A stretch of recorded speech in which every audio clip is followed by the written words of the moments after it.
नमस्कार दोस्तों। Study with Sanju SDL YouTube channel में आप सभी का स्वागत है।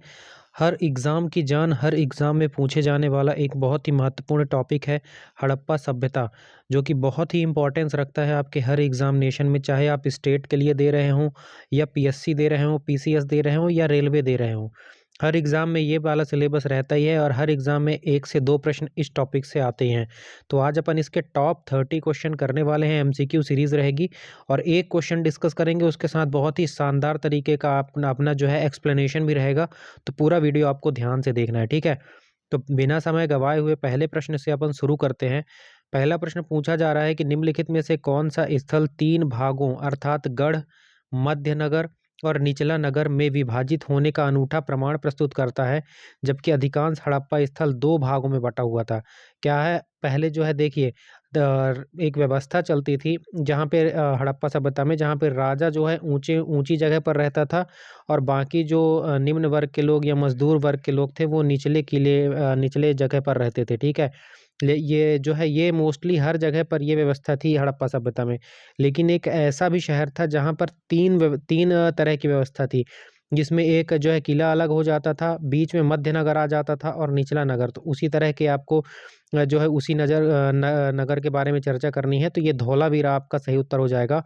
धौलावीरा जो है 3 पार्ट्स में विभाजित था, तो ये ज़रूर याद रखिएगा। मोस्ट इम्पोर्टेंट क्वेश्चन आप सभी के लिए हो जाता है कि धौलावीरा एक ऐसा शहर था हड़प्पा सभ्यता का जो 3 पार्ट्स में बँटा हुआ था, ठीक है? बाकी पूरा का पूरा हड़प्पा शहर जो है वो 2 पार्ट्स में बँटा हुआ था। इसके अलावा मोहनजोदड़ो यहाँ पर दिखाई दे रहा है। मोहनजोदड़ो को कहते हैं मृतकों का टीला, तो ये ज़रूर याद रखिएगा। अभी वर्तमान में सिंध पाकिस्तान में है। और हड़प्पा सभ्यता का अगर बंदरगाह पूछा जाता है तो लोथल गुजरात है आपका हड़प्पा सभ्यता का बंदरगाह। तो हड़प्पा सभ्यता में कौन सा बंदरगाह था? लोथल। और ये है कहाँ पर? आपके गुजरात में। तो ये भी आपके बहुत ही इंपॉर्टेंट क्वेश्चन बन जाता है, याद रखिएगा, ठीक है? और इसके अलावा कालीबंगा, इसका मतलब होता है काले रंग की चूड़ियाँ, ये राजस्थान में मिल जाता है। यहाँ पर जुते हुए खेत के प्रमाण भी देखने के लिए आपको मिल जाते हैं, ठीक है? तो जो एक्स्ट्रा फैक्ट आपको बता रहा हूँ वो पूरा का पूरा आपको नोट करते रहना है, ठीक?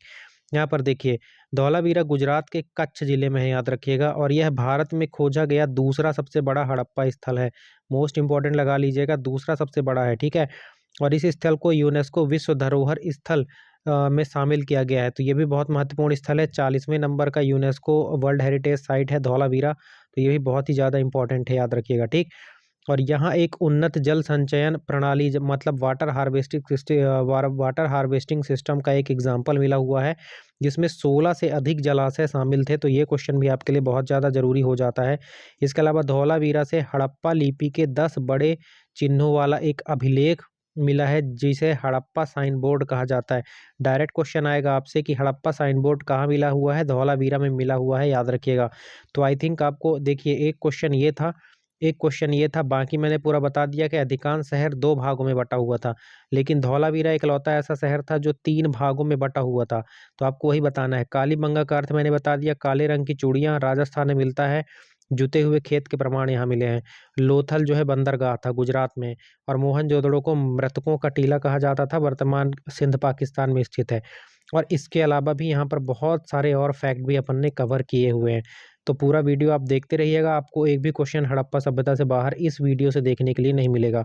और अगर आपको सेशन अच्छा लगता है तो वीडियो को एक लाइक और चैनल को सब्सक्राइब करके सपोर्ट ज़रूर दिखाना है। और अगर पीडीएफ चाहिए तो पीडीएफ के लिए आपको टेलीग्राम चैनल को ज्वाइन करना होगा, और इस टेलीग्राम चैनल का लिंक कमेंट बॉक्स में भी रहेगा और डिस्क्रिप्शन में भी रहेगा। तो कहीं से आप टेलीग्राम चैनल ज्वाइन कर सकते हैं, ठीक है? अगला प्रश्न अपन डिस्कस करते हैं कि हड़प्पा सभ्यता में दाढ़ी वाले पुजारी जो प्रीस्ट किंग है, इसकी मूर्ति किस स्थल से प्राप्त हुई है और यह किसकी बनी थी? तो याद रखिएगा, ये जो है मोहनजोदड़ो से प्राप्त हुई है और ये जो है सेल खड़ी की बनी हुई थी। कई बार ये क्वेश्चन पूछा गया है, तो मोस्ट इंपॉर्टेंट है, लगा लीजिएगा, ठीक है? और यह मूर्ति कितनी लंबी थी? तो 17.5 सेंटीमीटर लंबी थी। इसमें शॉल ओढ़े हुए एक व्यक्ति को दर्शाया गया है, जिस पर तिपतिया पत्ती का पैटर्न बना हुआ है, ठीक है?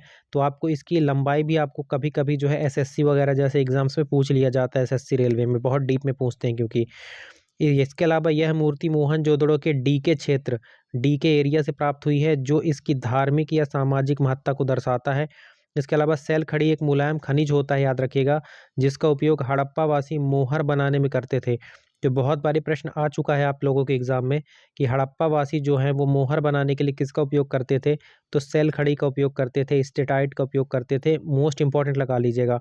इसके अलावा मोहनजोदड़ो से और क्या मिला है, ये भी बहुत बार पूछा गया है कि नर्तकी की मूर्ति डांसिंग गर्ल की जो है डांसिंग गर्ल की जो मूर्ति है वो कहाँ मिली है? तो मोहनजोदड़ो से मिली है, याद रख लेना मेरे भाई। और मोहनजोदड़ो एक सिंधी भाषा का शब्द है और इसका अर्थ होता है मृतकों का टीला, कई बार बता चुका हूँ। और ये जो नर्तकी की मूर्ति है ये कांसे की बनी हुई थी, ब्रॉन्ज की बनी हुई थी। तो ये क्वेश्चन भी आपको बिल्कुल याद रख लेना है। अगला प्रश्न है, निम्नलिखित में से किस स्थल से जुते हुए खेत के प्रमाण मिले हैं? तो आपको मैंने पहले ही बता दिया था कि जो है आपको कालीबंगा से जुते हुए खेत के प्रमाण मिले हैं। इसके अलावा कालीबंगा का अर्थ क्या होता है? काले रंग की चूड़ियाँ, ठीक है। बनवाली आपको हरियाणा में मिलेगा, रंगपुर आपको मिल जाएगा गुजरात में, ठीक है। कुछ और क्वेश्चन देख लीजिए। कालीबंगा राजस्थान में घग्गर नदी के किनारे स्थित है, ये प्रश्न भी कई बार आ चुका है और इसका अर्थ भी आ चुका है काले रंग की चूड़ियाँ, ब्लैक बैंगल्स, ठीक है। जुते हुए खेत के प्रमाण भी यहीं पर मिले हैं। यहाँ दो फसलों को एक साथ उगाया जाता था, संभवतः सरसों और चना, ठीक है। तो कौन सी दो फसलों को यहाँ पर एक साथ उगाया जाता था? तो सरसों और चना को यहाँ पर एक साथ उगाया जाता था। और कालीबंगा से अग्नि वेदिका जो फायर अल्टर होता है ना, ये भी इसकी श्रृंखला भी मिली है, जो संभवतः धार्मिक अनुष्ठानों की ओर इशारा करती है। कौन, क्या, कहाँ से मिला है, सब एक एक क्वेश्चन आपके लिए बना हुआ है। हर एग्जाम में PYQs ही हैं ये, NCERT को ध्यान में रखते हुए बनाया गया है ये पूरा का पूरा सेशन। वीडियो को लाइक, चैनल को सब्सक्राइब जरूर करिएगा। अन्य हड़प्पा स्थलों के विपरीत कालीबंगा के घरों में कच्ची ईंटें जो मड ब्रिक्स हैं, इसका इस्तेमाल होता था। तो ये भी एक स्पेशल फैक्ट है, इसको भी आपको याद रख लेना है, ठीक है। अगला क्वेश्चन है, हड़प्पावासी मोहरों पर अक्सर एक सींग वाले जानवर का अंकन मिलता है, यह किस जानवर को दर्शाता है? इसे किस नाम से जाना जाता था? तो यह एक, याद रखिएगा, काल्पनिक जानवर था और यह एक यूनिकॉर्न था, ठीक है। ये एक यूनिकॉर्न था, याद रखिएगा, मोस्ट इंपॉर्टेंट है। एक यूनिकॉर्न था और यह एक काल्पनिक जानवर था। ऐसा कोई जानवर जो है इसका प्रमाण नहीं मिला है कि ये स्पेशली कौन सा जानवर था एक सींग वाला, ठीक है। तो गेंडा वेंडा नहीं लगा देना, काल्पनिक था।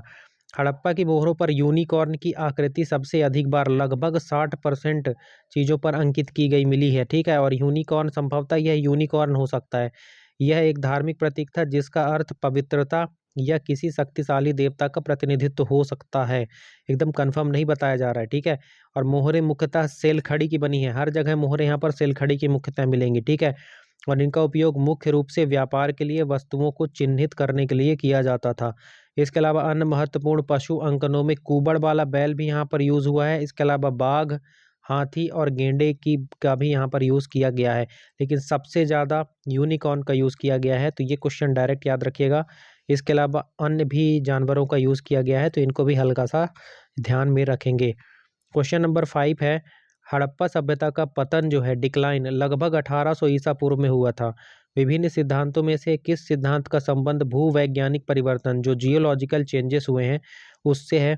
जैसे कि विवर्तनिक हलचल, जो प्लेट टेक्टोनिक्स होते हैं ना, जमीन के अंदर जो प्लेट होते हैं, और सरस्वती नदी का सूख जाना। तो ये किस कारण से आपको जो है ज़्यादा समझ में आता है? तो मैंने ऐसा पैटर्न ही रखा है कि PCS वाले भी निराश ना हो, उनके लेवल के क्वेश्चन भी मिले, और इस तरह के प्रश्न अगर वनडे एग्जाम वालों को मिल जाते हैं तो वो भी जो है हड़बड़ाएं नहीं। तो ये जो है सीधे सीधे दिखा रहा है कि बाढ़ और नदी मार्ग में परिवर्तन का सिद्धांत दिखा रहा है, ठीक है। फ्लड एंड रिवर जो है कोर्स होता है वो चेंज थ्योरी ये दिखा रहा है। इसकी डिटेलिंग अपन देखते हैं।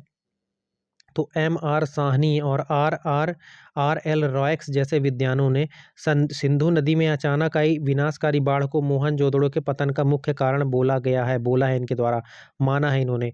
तो डायरेक्ट आपको जो है विद्वानों के नाम देकर पूछ लेगा कि इन्होंने कौन सा सिद्धांत दिया सिंधु घाटी सभ्यता के पतन का। इसके अलावा भूवैज्ञानिक साक्ष्य बताते हैं कि जो प्लेट विवर्तनिक परिवर्तनों के कारण सिंधु और घग्गर, हाकरा जो सरस्वती नदियां हैं, इनके जलमार्ग बदल गए, जिससे कई बस्तियां जल विहीन हो गई थी। मतलब यहाँ से जल हट गया, सूखा पड़ गया और वहाँ से लोग जो है पलायन कर गए। इसके जो है खत्म होने का एक ये भी कारण माना जाता है। तीसरा माना जाता है जलवायु परिवर्तन का सिद्धांत, इसे DP अग्रवाल आदि ने दिया था। इनके अनुसार कम वर्षा और मरुस्थलीकरण के कारण जो है कृषि आधारित सभ्यता इसका विघटन हो गया। मतलब यहाँ पर भी जो है जलवायु परिवर्तन को माना जा रहा है, किसके द्वारा? DP अग्रवाल और आदि के द्वारा, मेन DP अग्रवाल थे। इसके अलावा मार्टिमर व्हीलर द्वारा दिया गया सिद्धांत था आर्य आक्रमण सिद्धांत। मतलब बाहरी लोग जो थे उन्होंने आक्रमण किया और इस पर अधिकार कर लिया, लेकिन ये बहुत ज़्यादा स्वीकार नहीं है क्योंकि इसका समर्थन करने वाले पुरातात्विक साक्ष्य बहुत ज़्यादा कमज़ोर हैं, ठीक है। तो आपसे जो है कभी-कभी पीसीएस में इसके जो है सिंधु घाटी सभ्यता के विघटन के कारण भी पूछ देता है, तो ये सब आप उसमें डाल सकते हो। इसीलिए मैंने इस तरह से डिज़ाइन किया है कि वनडे वाले भी निराश ना हों, पीसीएस वाले भी निराश ना हों।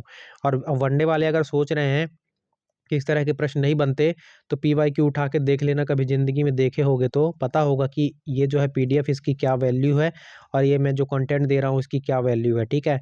अगला प्रश्न है, हड़प्पा की नगर योजना जो टाउन प्लानिंग थी, उसमें सड़कों और गलियों को एक दूसरे को समकोण पर काटते हुए बनाया गया था। इस पद्धति को क्या कहते थे? डायरेक्ट याद रखना, ग्रिड सिस्टम कहते थे। अभी आप नहीं देखते हैं जैसे जो है चौराहे बनाए जा रहे हैं, जैसे मैं आपको बता दूं, ऐसे एक ऐसी लाइन बन गई और एक ऐसी इस तरह की जो प्रणाली है ना, इसको ग्रिड सिस्टम कहा जाता है, ठीक है, याद रखिएगा।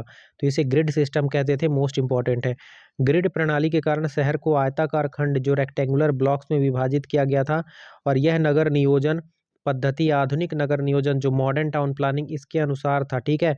और सभी सड़कें उत्तर से दक्षिण और पूर्व से पश्चिम की ओर जाती थी, जिसमें हवा का प्राकृतिक प्रवाह नेचुरल फ्लो ऑफ एयर होता था और गलियां अपने आप साफ हो जाती थी। देखिए, सोचिए वो उस टाइम पर कितना ज़्यादा एडवांसमेंट था उनके अंदर भाई। आप जो स्वास्तिक का चिन्ह बनाते हैं ना, स्वास्तिक का चिन्ह ऐसा आपने घर में बना हुआ देखा होगा, तो वो भी हड़प्पा सभ्यता से ही लिया गया है, ठीक है।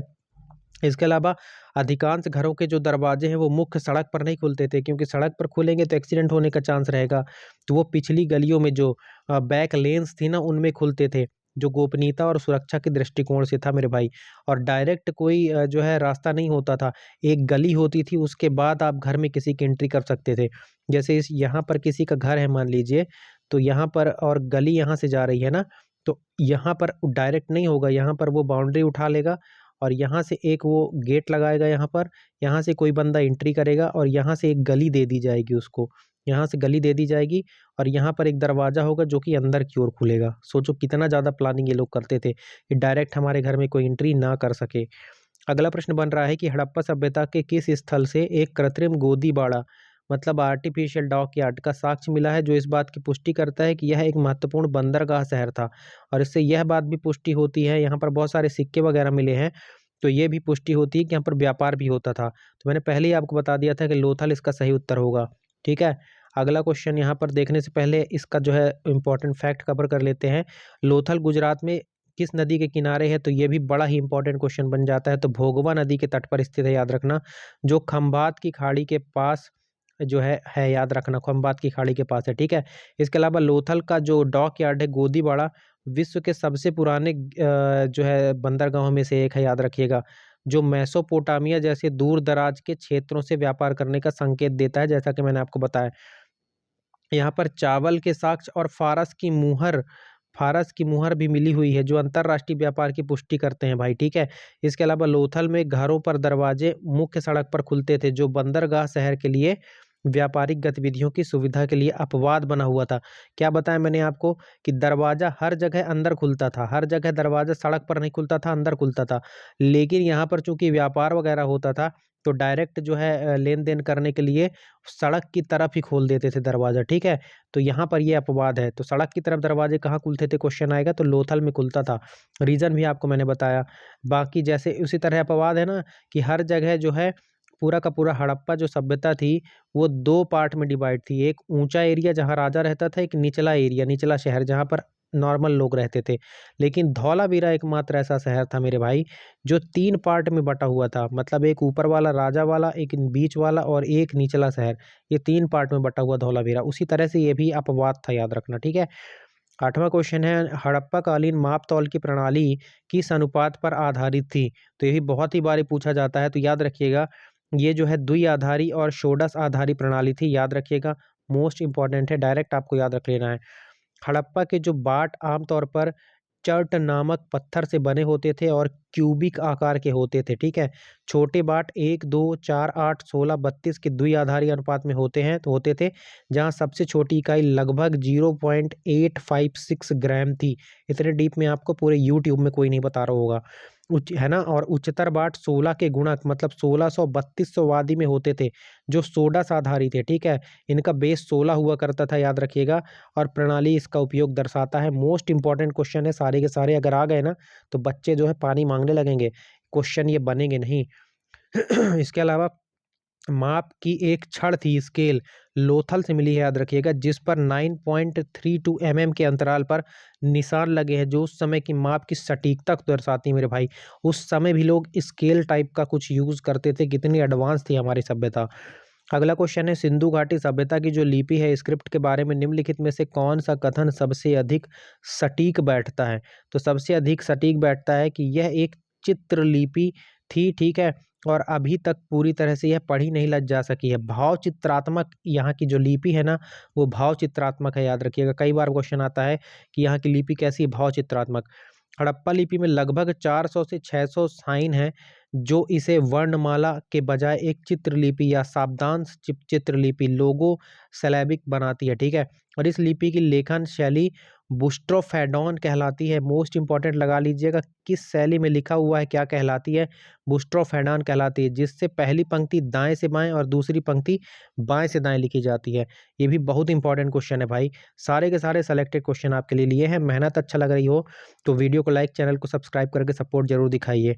अधिकांश लेखन जो है मोहरों मोहरों और तांबे की पट्टिकाओं पर बहुत संक्षिप्त में पाए जाते हैं, और लिपि को पढ़ने में सफलता न मिलने के कारण सभ्यता के सामाजिक, राजनीतिक और धार्मिक पहलुओं को अभी भी पुरातात्विक साक्ष्यों के आधार पर ही समझा जाता है। मतलब एग्जैक्ट मालूम नहीं है, बस एक अनुमान लगा रहे हैं, जो भी साक्ष्य मिले हुए हैं उनके आधार पर अनुमान लगाए जा रहे हैं।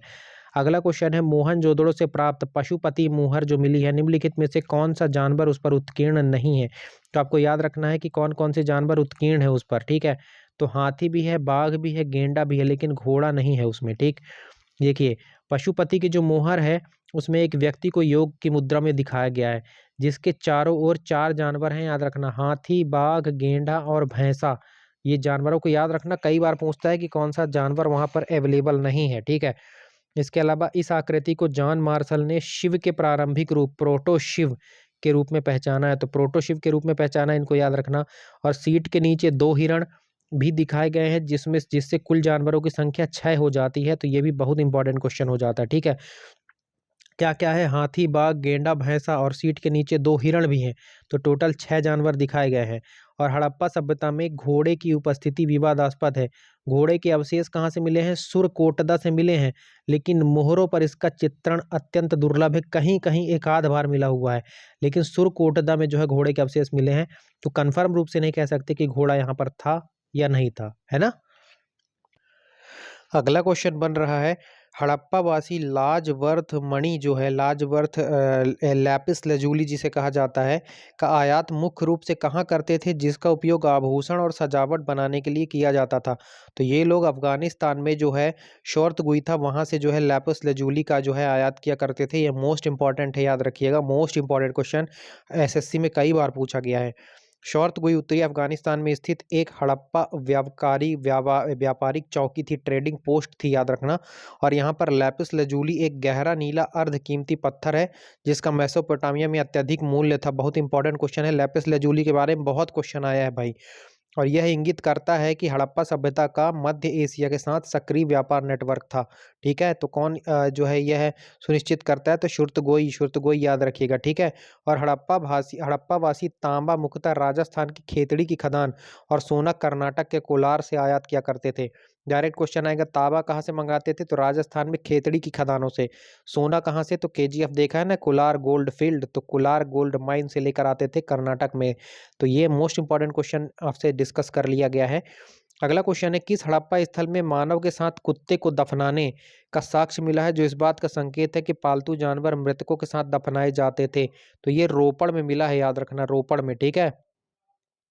देखो, इसमें एक्स्ट्रा जानकारी देखते हैं। रोपड़ कहाँ पर है? वर्तमान में इसे रूपनगर कहा जा रहा है, पंजाब में है, सतलुज नदी के किनारे है, ये डिटेल याद रखिएगा।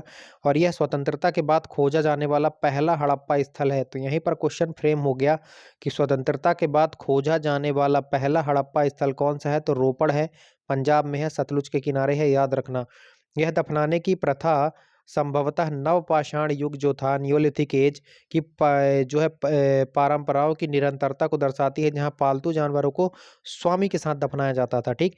और रोपड़ में हड़प्पा से लेकर मध्यकाल तक के लगातार सांस्कृतिक चरणों के साक्ष्य मिले हुए हैं, तो ये भी याद रखिएगा। इसके अलावा लोथल से युगल समाधि मिली है। युगल समाधि के कितने 3 उदाहरण मिले हैं, जिसमें सती जैसी किसी प्रथा की संभावना पर बहस होती है। तो ऐसा माना जाता है, जो यहाँ पर युगल समाधि मिली है, कि कहीं वहाँ पर सती प्रथा तो जो है प्रैक्टिस नहीं करी जाती थी। तो ऐसा भी हो सकता है कि वहाँ करी जाती हो, लेकिन इस पर विवाद है अभी। ठीक है, बहस का जो है ये हिस्सा जरूर है। अगला क्वेश्चन है, हड़प्पा कालीन ईंटों का मानक आकार क्या था, जो उसकी उनकी उच्च स्तर की इंजीनियरिंग को दर्शाता है। तो उस टाइम पर भी जो है लंबाई, चौड़ाई और ऊंचाई का रेशियो जो था 4:2:1 के रेशियो में वहां पर ईंटों का आकार था, क्योंकि घर वहां पर ईंटों से बनाए गए थे।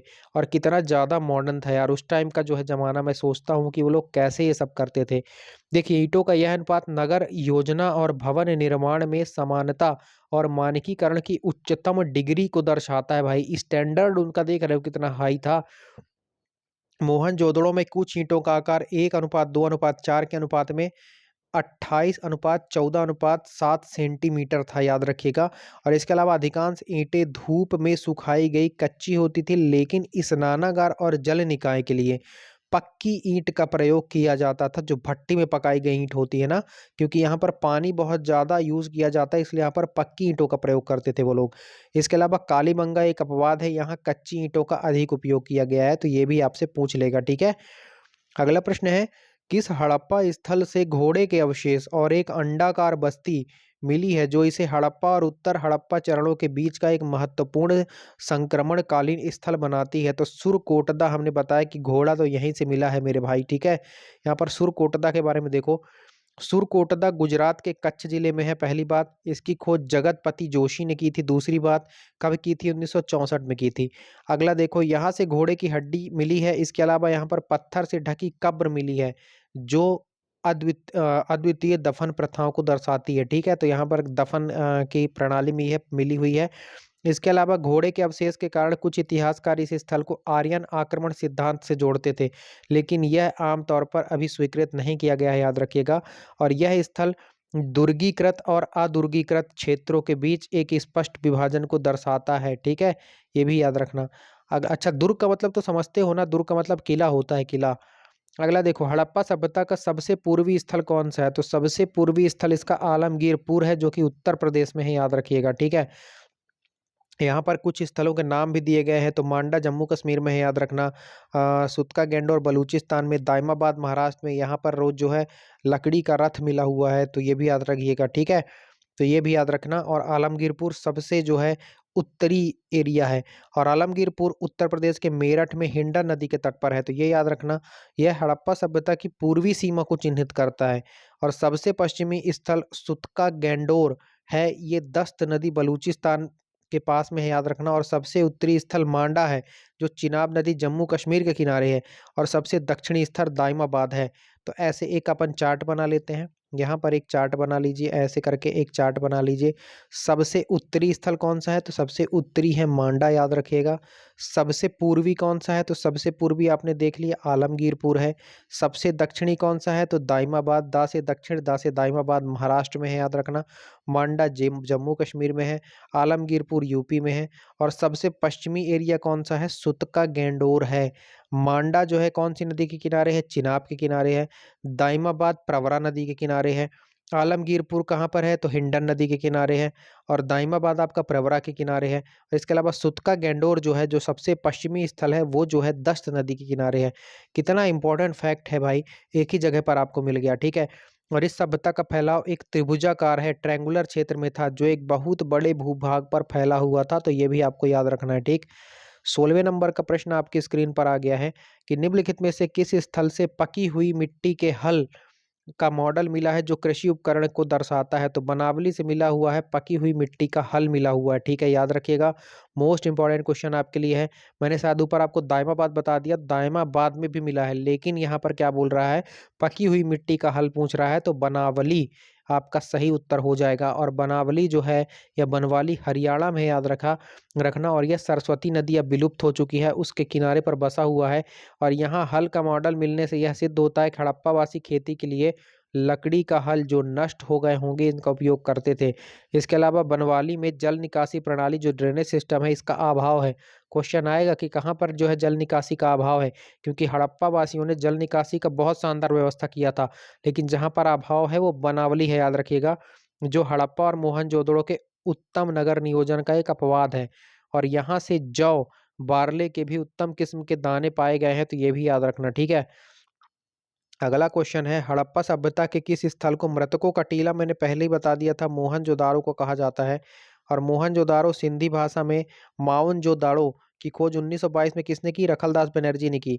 किस नदी के किनारे? सिंधु नदी के किनारे है। और यह सभ्यता का सबसे बड़ा और सबसे नियोजित शहर था। यहाँ से विशाल स्नानागार और विशाल अन्नागार मिले हुए हैं। बहुत इंपॉर्टेंट फैक्ट है, विशाल स्नानागार और अन्नागार कहाँ मिले हैं? तो मोहनजोदड़ो से मिले हैं। और यह स्थल कई बार बाढ़ से नष्ट हुआ और पुनर्निर्मित हुआ, जिससे टीलों की ऊंचाई बढ़ती गई, तो याद रखना, ठीक है। अगला है, हड़प्पा कालीन धर्म में किस वृक्ष की पूजा का प्रचलन था जिसे चित्रण मोहरों पर दर्शाया गया है? तो ये पीपल था, याद रखिएगा, ठीक है। अगले एक्सप्लेनेशन देखो, पीपल के वृक्ष को पवित्र माना जाता था और इसका अंकन कई मोहरों पर टेराकोटा की पट्टिकाओं पर मिलता है। और यह पूजा संभवतः उर्वरता और जीवन शक्ति से जुड़ी हुई थी। पशुपति मोहर जिसे प्रोटोशिव माना जाता है। इसके अलावा हड़प्पावासी मातृ देवी की भी पूजा करते थे, याद रखिएगा, कई बार एग्जाम में आया है, जिनका टेराकोटा की मूर्तियां मिली हुई हैं। और हड़प्पा में टेराकोटा मतलब मिट्टी से बनाई गई मूर्तियां जिन पर कुछ कलाकृति दर्शा दी जाती है। और हड़प्पा में किसी मंदिर या मूर्ति पूजा की स्पष्ट साक्ष्य नहीं मिले हैं, याद रखना, जिससे धार्मिक जीवन की प्रकृति अभी भी बहस का विषय है, मतलब क्लियर नहीं है कि उनका धार्मिक जीवन कैसा था, ठीक। अगला क्वेश्चन है, सिंधु घाटी सभ्यता के किस स्थल को मनका बनाने का कारखाना और लिपस्टिक जैसे श्रृंगार सामग्री के साक्ष्य मिले हुए हैं? तो ये आपको मिले हुए हैं, याद रखिएगा, चन्हू दड़ो से। चन्हू दड़ो सिंध प्रांत पाकिस्तान में है, सिंधु नदी के तट पर है। इसकी खोज एन.जी. मजूमदार ने की। और यह एकमात्र हड़प्पा शहर है जहाँ पर दुर्ग था, दुर्ग का अभाव था, माफ कीजिएगा, यानी यहाँ कोई ऊंचाई वाला क्षेत्र नहीं मिला है। मतलब सब कुछ एक ही जगह पर था, एक ही प्लेन एरिया पर सब लोग रहते थे। देखिए, मैं फिर रिवाइज करवाऊंगा आपको। मोस्टली जगह दो टाइप का यहाँ पर पैटर्न है कि ऊंचे स्थान पर राजा रहता है, नीचे पर आम लोग। लेकिन धौलावीरा में ये 3 पार्ट में शहर बटा हुआ है। लेकिन यहाँ पर चन्हू दड़ो एक ऐसा शहर है जहाँ पर दुर्ग नहीं है, गढ़ का अभाव है भाई, दुर्ग ही नहीं है, ठीक है। तो ये भी याद रखिएगा। इसके अलावा मनका बनाने का कारखाना यहाँ की प्रमुख औद्योगिक गतिविधि थी, जिससे व्यापार में इसकी महत्ता सिद्ध होती है, याद रखना। और यहाँ से एक ईंट पर बिल्ली का पीछा करते हुए कुत्ते के पद चिन्ह मिले हैं। बहुत बार एग्जाम में आया है मेरे भाई ये प्रश्न, सीधे डायरेक्ट आपके एग्जाम में पूछा है ये प्रश्न, याद रखिएगा। अगला प्रश्न देखिए, हड़प्पा सभ्यता में कृषि मुख्य रूप से किस पर निर्भर थी? तो ये वर्षा पर निर्भर थी भाई। उस टाइम पर जो है ऐसा कुछ बोर वोर तो था नहीं, है ना। देखो, हड़प्पा वासी मुख्य रूप से मानसून की वर्षा पर निर्भर थे, क्योंकि विशाल नहरों या व्यापक सिंचाई प्रणालियों का यहाँ पर दुर्लभ था, सो ठीक है, साक्ष्य दुर्लभ है। केवल शुर्तगोई अफगानिस्तान में ही कुछ नहरों के अवशेष मिले हैं। बहुत इंपॉर्टेंट क्वेश्चन है, पूछेगा नहर के अवशेष कहाँ मिले हैं, तो शुर्तगोई अफगानिस्तान में मिले हैं। लेकिन ये भारत के मुख्य स्थल में अनुपस्थित हैं। वे रबी की फसल गेहूं, जौ, सरसों उगाते थे, जिन्हें बुवाई के समय कम पानी की आवश्यकता होती थी। और धोलावीरा की उन्नत जल संचयन प्रणाली भी वर्षा जल के भंडारण का केंद्रित थी। तो ये भी क्वेश्चन आपको याद रखना है, ठीक है। अगला देखिए, मातृ देवी की मूर्तियां किससे बनी थी और वो किस बात का प्रतीक थी? तो ये टेराकोटा की बनी थी और उर्वरता और समृद्धि का प्रतीक थी। डायरेक्ट क्वेश्चन आएगा, यहाँ सेल खड़ी नहीं लगाना है आपको, ठीक है। मातृ देवी की मूर्तियां टेराकोटा से बनी होती थी, ठीक। देखिए, मातृ देवी की टेराकोटा की मूर्तियां मुख्य रूप से मोहनजोदड़ो और हड़प्पा से प्राप्त हुई है ना। इसके अलावा ये, अच्छा, इसको हड़प्पा या मोहनजोदड़ो, हड़प्पा सभ्यता या इंडस वैली सिविलाइजेशन कहते क्यों है? क्योंकि सबसे पहले खोजा गया स्थल हड़प्पा था, इसलिए हड़प्पा सभ्यता कहते हैं। और ये किस नदी के किनारे? तो सिंधु नदी के किनारे खोजा गया, इसलिए इसको इंडस वैली सिविलाइजेशन या सिंधु घाटी सभ्यता कहते हैं ना। तो ये कॉन्सेप्ट क्लियर रखिएगा। ये पता चला पूरा रामायण पढ़ लिया और पता ही नहीं है कि जो है रावण कौन था, राम कौन थे, सीता माता कौन थी। हाँ, तो ये समझ में आना चाहिए आपको। देखिए, ये मूर्तियाँ बड़ी संख्या में मिली हैं, जो इस बात का संकेत है कि मातृ देवी पूजा का एक व्यापक और लोकप्रिय धार्मिक प्रथा थी। ये मूर्तियाँ आमतौर पर नग्न या लगभग नग्न अवस्था में भारी आभूषण पहने हुए और एक विशिष्ट टोपी या पंखे के आकार का शिरोवस्त्र जो होता है, उसे सिर में पहनने वाला एक वस्त्र पहने हुए दिखाई देती थी, याद रखना। इन्हें पृथ्वी देवी के रूप में देखा जाता था, जो पौधे को जन्म देती हैं और इसलिए यह प्रजनन और कृषि से भी जुड़ी हुई थी, तो याद रखिएगा, ठीक है? मोस्ट इंपॉर्टेंट क्वेश्चन है ये सारे के सारे। इसके बाद आप एग्जाम में जाना, यहाँ से क्वेश्चन आपके फंसेंगे भाई डायरेक्ट। अगला है, निम्नलिखित में से कौन सी धातु हड़प्पा सभ्यता के लोगों को ज्ञात नहीं थी? तो लोहा का कोई प्रमाण नहीं मिला। तांबा, कांसा, चांदी ये सब मिला हुआ है, लेकिन लोहे का प्रमाण नहीं है। हड़प्पा सभ्यता एक कांस्य युगीन सभ्यता थी, इसलिए तांबा और कांसा उनकी धातु कला के मुख्य आधार थे। वे टिन वो तांबा और टिन मिलाकर कांसा बनाना जानते थे, जैसा कि मोहनजोदड़ो में नर्तकी की मूर्ति मिली हुई है, डांसिंग गर्ल की, है ना? और लोहे का ज्ञान भारत में उत्तर वैदिक काल के आसपास शुरू हुआ था। हड़प्पा सभ्यता के बाद का है ये काल, ठीक है? और वही सोना चांदी जैसे बहुमूल्य धातुओं से आभूषण बनाना भी जानते थे, जिनका आयात अफगानिस्तान और कर्नाटक से किया जाता था, पहले ही मैंने आपको बता दिया। अगला क्वेश्चन है, हड़प्पा सभ्यता के किस स्थल से एक विशाल सार्वजनिक इमारत मिली है जिसे अन्नागार कहा जाता है? इस जिसका उपयोग अनाज भंडारण के लिए किया जाता था? तो मोहनजोदड़ो से मिली हुई है, बिल्कुल कोई डाउट नहीं है उसमें। मोहनजोदड़ो का अन्नागार सबसे सार्वजनिक है, सबसे बड़ा सार्वजनिक भवन था। तो पूछेगा सबसे बड़ा सार्वजनिक भवन कौन-सा है? तो अन्नागार है, याद रखना। इसका माप लगभग 45.71 मीटर लंबा और 15.23 मीटर चौड़ा। बाप रे! कितना लंबा था यार ये, कितना बड़ा था। इसका उपयोग संभवतः अतिरिक्त उत्पादन या आपातकाल के लिए अनाज को सुरक्षित रखने के लिए किया किया जाता था। और हड़प्पा से भी एक बड़े अन्नागार का साक्ष्य मिला है, जो नदी के किनारे निचले शहर के पास स्थित था। 2 जगह अन्नागार के प्रत्यक्ष प्रमाण मिले हैं, ठीक है? इन विशाल अन्नागारों से अनुमान लगाया जाता था कि केंद्रीकृत प्राधिकरण जो है, सेंट्रलाइज्ड अथॉरिटी था। करों का, राजस्व आदि का, अनाज का संग्रहित करने का ये आदेश वगैरह दिया करता था, इससे यह समझ में आता है। अगला प्रश्न है, हड़प्पा कालीन नगरों में इस्तेमाल की गई ईंटों के प्रकार के संदर्भ में निम्नलिखित में से क्या सही है? तो ये याद रखिएगा, जल निकायों, नालियों और स्नानागार के लिए पक्की ईंटों का प्रयोग किया जाता था। मतलब जहाँ-जहाँ पानी वाली चीज़ थी ना, वहाँ पक्की ईंटों का प्रयोग किया जाता था। और घर-वर के लिए जो है पक्की और कच्ची दोनों तरह की ईंट का उपयोग कर लेते थे ये लोग, ठीक है? तो याद रखना, देखो पक्की ईंट का उपयोग जल रोधन सुनिश्चित करने के लिए किया जाता था, जैसे कि विशाल स्नानागार। मोहनजोदड़ो और हड़प्पा के जो निचले शहर के आवासों में मुख्य रूप से कच्ची ईंट इस्तेमाल किया गया है, लेकिन दीवारों को मजबूती देने के लिए पक्की ईंटों का प्रयोग भी किया जाता था। डायरेक्ट याद रखना है सब कुछ आपको, ठीक है? कालीबंगा इसका अपवाद है। यहाँ निर्माण में कच्ची ईंट का प्रयोग व्यापक रूप से देखा गया है। ईंट का आकार 4:2:1 4:1 4:2:1 के मानक अनुपात में था। तो ये भी क्वेश्चन बहुत इंपॉर्टेंट बनता है। अगला प्रश्न है, सिंधु घाटी के किस स्थल से एक शतरंज जैसा खेल, चेस लाइक गेम खेलने के साक्ष्य मिले हैं? तो ये भी बड़ा इंपॉर्टेंट है, लोथल, याद रखिएगा। विदेशी आते थे, हो सकता है, क्योंकि यहाँ पर व्यापारिक केंद्र था, बंदरगाह था, तो हो सकता है चेस वगैरह ले आए हों। तो यहाँ पर ऐसा जो है साक्ष्य मिला हुआ है। लोथल में एक चौकोर बोर्ड, स्क्वायर बोर्ड और खेल की मोहरें मिली हैं, याद रखिएगा, जो प्राचीन शतरंज या चौपड़ जैसे खेल की ओर इशारा करते हैं। तो याद रखना, ठीक है? और यह दर्शाता है हड़प्पावासी केवल काम में ही नहीं, बल्कि मनोरंजन और सामाजिक गतिविधि में भी रुचि लेते थे। जो हड़प्पा, मोहनजोदड़ो और हड़प्पा में भी टेराकोटा के पासे डाइस मिले हुए हैं। विभिन्न प्रकार के खेल टुकड़ों को साक्ष्य भी मिले हैं। बच्चों के खिलौने यहाँ पर मिले हैं, जैसे कि टेराकोटा की गाड़ियाँ, जानवरों की मूर्तियाँ भी बड़ी संख्या में प्राप्त हुई हैं। अगला क्वेश्चन है, हड़प्पा सभ्यता का जो क्रोनोलॉजी है, कालक्रम, किस पद्धति पर आधारित था, जिसने इस सभ्यता की तिथि को सुनिश्चित करने के लिए हमें जो है मदद की? तो ये जो है कार्बन 14 डेटिंग। दो देखिए, कार्बन 14 जो डेटिंग है ना, जीवाश्म का पता लगाया जाता है इससे। और एक होता है यूरेनियम डेटिंग, जिससे जो है पत्थर, जिसमें निर्जीव का पता लगाया जाता है कि वो कितने साल पुराना है। तो ये जो है जीवाश्म टाइप का है।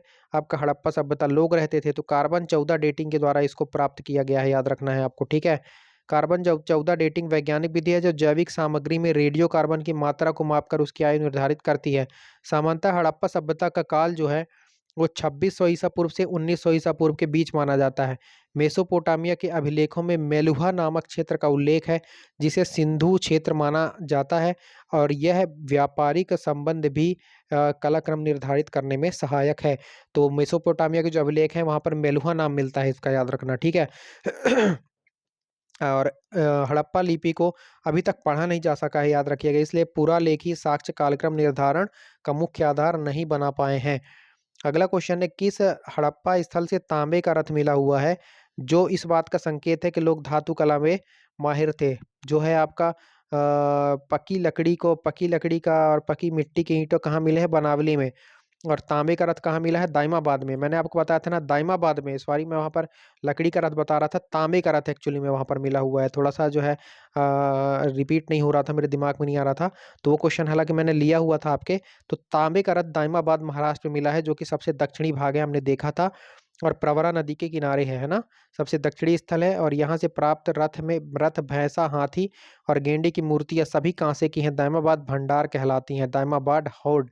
ठीक। और कुछ विद्वानों का मानना है कि यह रथ उत्तर हड़प्पा चरण हो सकता है, और इस रथ को एक नग्न व्यक्ति चला रहा है, जो संभवतः हड़प्पा के लोगों की धातु ढलाई की उन्नत तकनीक का एक बेहतरीन उदाहरण है ना। इसके अलावा 28वें नंबर का प्रश्न है कि निम्नलिखित में से कौन सा हड़प्पा लिपि का सबसे बड़ा संकेत पटल है जो संभवतः किसी प्रवेश द्वार पर लगा होता था? तो ये धौलावीरा का जो साइन बोर्ड है वो लगा हुआ था। तो ठीक है, याद रखना, धौलावीरा। धौलावीरा के उत्तरी द्वार से प्राप्त साइन बोर्ड में 10 बड़े और स्पष्ट संकेत हैं, जो लगभग 3 मीटर लंबे लकड़ी के बोर्ड पर जुड़े हुए थे। इसे इतिहासकारों ने एक नेम प्लेट या जो है पब्लिक, जो है जो आपका पब्लिक उद्घोषणा कह सकते हैं उसको, ठीक है, के रूप में जो है व्याख्यायित किया है। तो ये भी याद रखना है आपको। और यह लिपि की प्रकृति और इसकी सार्वजनिक उपयोगिता को समझने के लिए एक अत्यंत महत्वपूर्ण साक्ष्य था। जैसे आप रोड वोड में नहीं चलते हो यार, तो आपको साइन बोर्ड लगे दिखते हैं, उस टाइप का मिला था ये, ठीक है। और अन्य स्थलों की मोहरों पर लिपि बहुत संक्षिप्त थी, जैसे औसतन 5 से 6 संकेत मिलते थे, जिससे धौलावीरा का यह साइन बोर्ड अद्वितीय है। 29वें नंबर का प्रश्न है कि हड़प्पा कालीन व्यापार में विनियमन का माध्यम, मीडियम ऑफ एक्सचेंज क्या था? तो वस्तु विनिमय प्रणाली चलती थी, जैसे एक हाथ दे दूसरे हाथ ले, एक हाथ दे एक हाथ ले, मतलब एक हाथ से टमाटर दो दूसरे हाथ से आलू ले लो। इस टाइप का वस्तु विनिमय प्रणाली, मतलब पैसे नहीं चलता था, सामान के बदले सामान दे दो तो भी सामान मिल जाएगा। हड़प्पा सभ्यता में किसी प्रकार के सिक्के के साक्ष्य नहीं मिले हैं, इसलिए यह माना जाता है कि यहाँ पर वस्तु विनिमय प्रणाली होती थी। व्यापार में मनके, मोहरें, पत्थर, धातुएं और अनाज जैसी वस्तुएं मिली थी। माप तौल का मानकीकृत प्रणाली, 4:2:1 के अनुपात वाले बाट इस वस्तु विनियमन को सुचारू रूप बनाने में आवश्यक थे। लोथल, बालाकोट और सुतका, गुंडोर जैसे बंदरगाह शहरों, कितने बंदरगाह शहर थे याद रखना, ये भी मैंने यहाँ पर जो है बता दिया आपको। एक तो आपके पास क्या था? लोथल, एक आपके पास था बालाकोट, और एक आपके पास था सुतका गेंडोर। ये बंदरगाह शहर हैं, याद रखना, ठीक है। और ये बंदरगाह शहर हैं, माध्यम से मेसोपोटामिया और ओमान के साथ समुद्री व्यापार होता था यहाँ से। तो ये भी आपको डायरेक्ट क्वेश्चन याद रखना है। और आज का आखिरी क्वेश्चन है, आखिरी क्वेश्चन के पड़ाव पर पहुंच गए हैं, और इतना शानदार सेशन पूरे यूट्यूब में आपको नहीं मिलेगा। विशाल स्नानागार की अनूठी संरचना में जल को रोकने के लिए किस विशेष पदार्थ का उपयोग किया जाता था? तो ये लोग प्राकृतिक डामर या जिप्सम मोर्टार का यूज करते थे भाई। ऐसा क्वेश्चन तो आपने किसी भी एग्जाम, किसी भी बुक में नहीं देखा होगा। ये डायरेक्ट आपको एग्जाम में देखने के लिए मिलेंगे, किसी बुक में आपको देखने के लिए नहीं मिलने वाले हैं, याद रखना। मोहनजोदड़ो में स्थित इन स्नानागार के फर्श को वाटर प्रूफ बनाने के लिए जिप्सम मोर्टार और प्राकृतिक डामर, जिसे अक्सर बिटुमेन कहा जाता है, इसका एक परत का उपयोग किया जाता था, परत चढ़ा दी जाती थी जिससे फिसलन ना हो और वो वाटर प्रूफ बन जाए, ठीक है। यह स्नानागार किसी बड़े अनुष्ठानिक स्नान या सार्वजनिक धार्मिक समारोह के लिए उपयोग किया जाता था, और इसके उत्तर और दक्षिण में सीढ़ियां बनी हुई थी जो नीचे उतरने के लिए सुविधाजनक थी। और स्नानागार के किनारे छोटे कमरे बने थे जो संभवतः कपड़े बदलने या पुजारियों के लिए थे। कितना आधुनिक सोचते थे। और ठीक है, तो ये बहुत ही शानदार आपके लिए ये सेशन था पूरा का पूरा। और मुझे आशा ही नहीं, पूरा विश्वास है कि आपको ये वीडियो सेशन बहुत अच्छा लगा होगा और आपके लिए बहुत काम का होगा। और आपके एग्ज़ाम में अगर ये टॉपिक से क्वेश्चन बनेंगे, जो कि हर एग्ज़ाम में बनते हैं, तो आपसे डेफिनेटली बनने वाले हैं मेरे भाई, ठीक है। तो आपसे एक बार फिर से रिक्वेस्ट रहेगी, तो study with Sanju SDL YouTube channel को सब्सक्राइब करके आपको सपोर्ट जरूर दिखाना है। वीडियो को लाइक करने का हमें कोई पैसा नहीं मिलता, तो वीडियो को आप लाइक करिएगा, चैनल को सब्सक्राइब करिएगा, अपने दोस्तों के साथ शेयर करिएगा, स्टडी ग्रुप्स वगैरह में शेयर करना है आपको। इसके अलावा टेलीग्राम चैनल का लिंक वीडियो के कमेंट सेक्शन में और इस वीडियो के डिस्क्रिप्शन में रहेगा, तो वहाँ से आप टेलीग्राम चैनल ज्वाइन कर लेंगे, और आपको वहाँ पर इस वीडियो और अभी तक जितनी भी वीडियो हैं सबकी आपको PDF मिल जाने वाली है, तो आप ज़रूर ज्वाइन करिएगा। और हमें कमेंट सेक्शन में बताइएगा कि आपको ये सेशन कैसा लगा और अगला आपको कौन सा वीडियो किस टॉपिक पर चाहिए तो वो भी बता दीजिएगा। तो सारा इंपॉर्टेंट टॉपिक हम आपको इसी तरह से बेहतरीन कॉन्सेप्ट के साथ और बेहतरीन तथ्यों के साथ कवर करवा देंगे। ठीक है, तो चलिए इसी के साथ अपनी वाणी को विराम देता हूँ। खुश रहिए, मस्त रहिए, व्यस्त रहिए, पढ़ते रहिए, मुस्कुराते रहिए और study with Sanju SDL YouTube channel को सब्सक्राइब करके सपोर्ट करिए। मिलते हैं अगले वीडियो में, तब तक के लिए जय हिंद, जय भारत। नमस्कार दोस्तों, स्वागत है आपके अपने YouTube channel study with Sanju SDL में। आज हम साइंस के मोस्ट इम्पॉर्टेंट टॉप 30 क्वेश्चंस ले रहे हैं जो कि बहुत ही सेलेक्टेड हैं, बहुत ही इंपॉर्टेंट है और लगभग हर एग्ज़ाम में पूछे जाते हैं। और ये पूरे के पूरे PYQ से लिए गए क्वेश्चन हैं, तो आप लोग पूरा वीडियो ध्यान से देखिएगा। ढेर सारे क्वेश्चंस यहाँ पर करने वाले हैं हम और बहुत ही शानदार ये सेशन होने वाला है। तो पहला क्वेश्चन आपकी स्क्रीन के सामने आ रहा है कि कोशिका का पावर हाउस किसे कहा जाता है। तो कोशिका का पावर हाउस कहा जाता है माइटोकॉन्ड्रिया को, याद रखिएगा। कोशिका का पावर हाउस माइटोकॉन्ड्रिया को कहा जाता है। इसके अलावा माइटोकॉन्ड्रिया में DNA भी पाया जाता है, ये भी आप याद रखिएगा। अगर पूछा जाता है आपसे कि DNA कहाँ कहाँ पर मिलता है, तो एक तो माइटोकॉन्ड्रिया में आपको मिल जाता है, एक आपको जो है हरित लवक में मिल जाता है। इसके अलावा आपको DNA केंद्रक में मिलता है, तो ये क्वेश्चन भी याद रखिएगा। और DNA का डबल हेलिक्स मॉडल वाटसन और क्रिक ने दिया था, तो ये क्वेश्चन भी डायरेक्ट पूछता है कि DNA का डबल हेलिक्स मॉडल किसने दिया था, तो वाटसन और क्रिक ने दिया था, याद रखिएगा। इसके अलावा और भी इंपॉर्टेंट क्वेश्चन आपको बताता हूँ कि राइबोसोम को याद रखिएगा, protein factory of the cell कहा जाता है, protein factory of the cell ribosome को कहा जाता है। इसके अलावा एक और यहाँ पर फैक्ट बनेगा कि लाइसोसोम को आत्महत्या की थैली कहा जाता है, याद रखिएगा। या कोशिका का सफाई कर्मचारी भी लाइसोसोम को कहते हैं। तो ये सारे क्वेश्चंस आपको याद रखने हैं। इसके अलावा बहुत सारे और भी फैक्ट आपको मैं यहाँ पर करवाने वाला हूँ। तो यहाँ पर स्पष्टीकरण में देखिए, माइटोकॉन्ड्रिया को कोशिका का पावर हाउस कहा जाता है क्योंकि यहाँ पर क्या बनता है, ATP। अब ATP का फुल फॉर्म डायरेक्ट आ जाता है एडोनोसिन ट्राइफॉस्फेट, इसका फुल फॉर्म होता है और ये ऊर्जा का उत्पादन करता है। और ATP को जो है energy currency of the cell भी कहा जाता है, तो ये क्वेश्चन भी डायरेक्ट याद रखिएगा। ऊर्जा मुद्रा कहा जाता है, ये क्वेश्चन आपको डायरेक्ट याद रखना है। मैंने जैसा कि आपको बताया कि लाइसोसोम को आत्मघाती थैली कहा जाता है, सुसाइडल बैग कहते हैं, क्योंकि इसमें पाचक एंजाइम पाए जाते हैं, याद रखिएगा।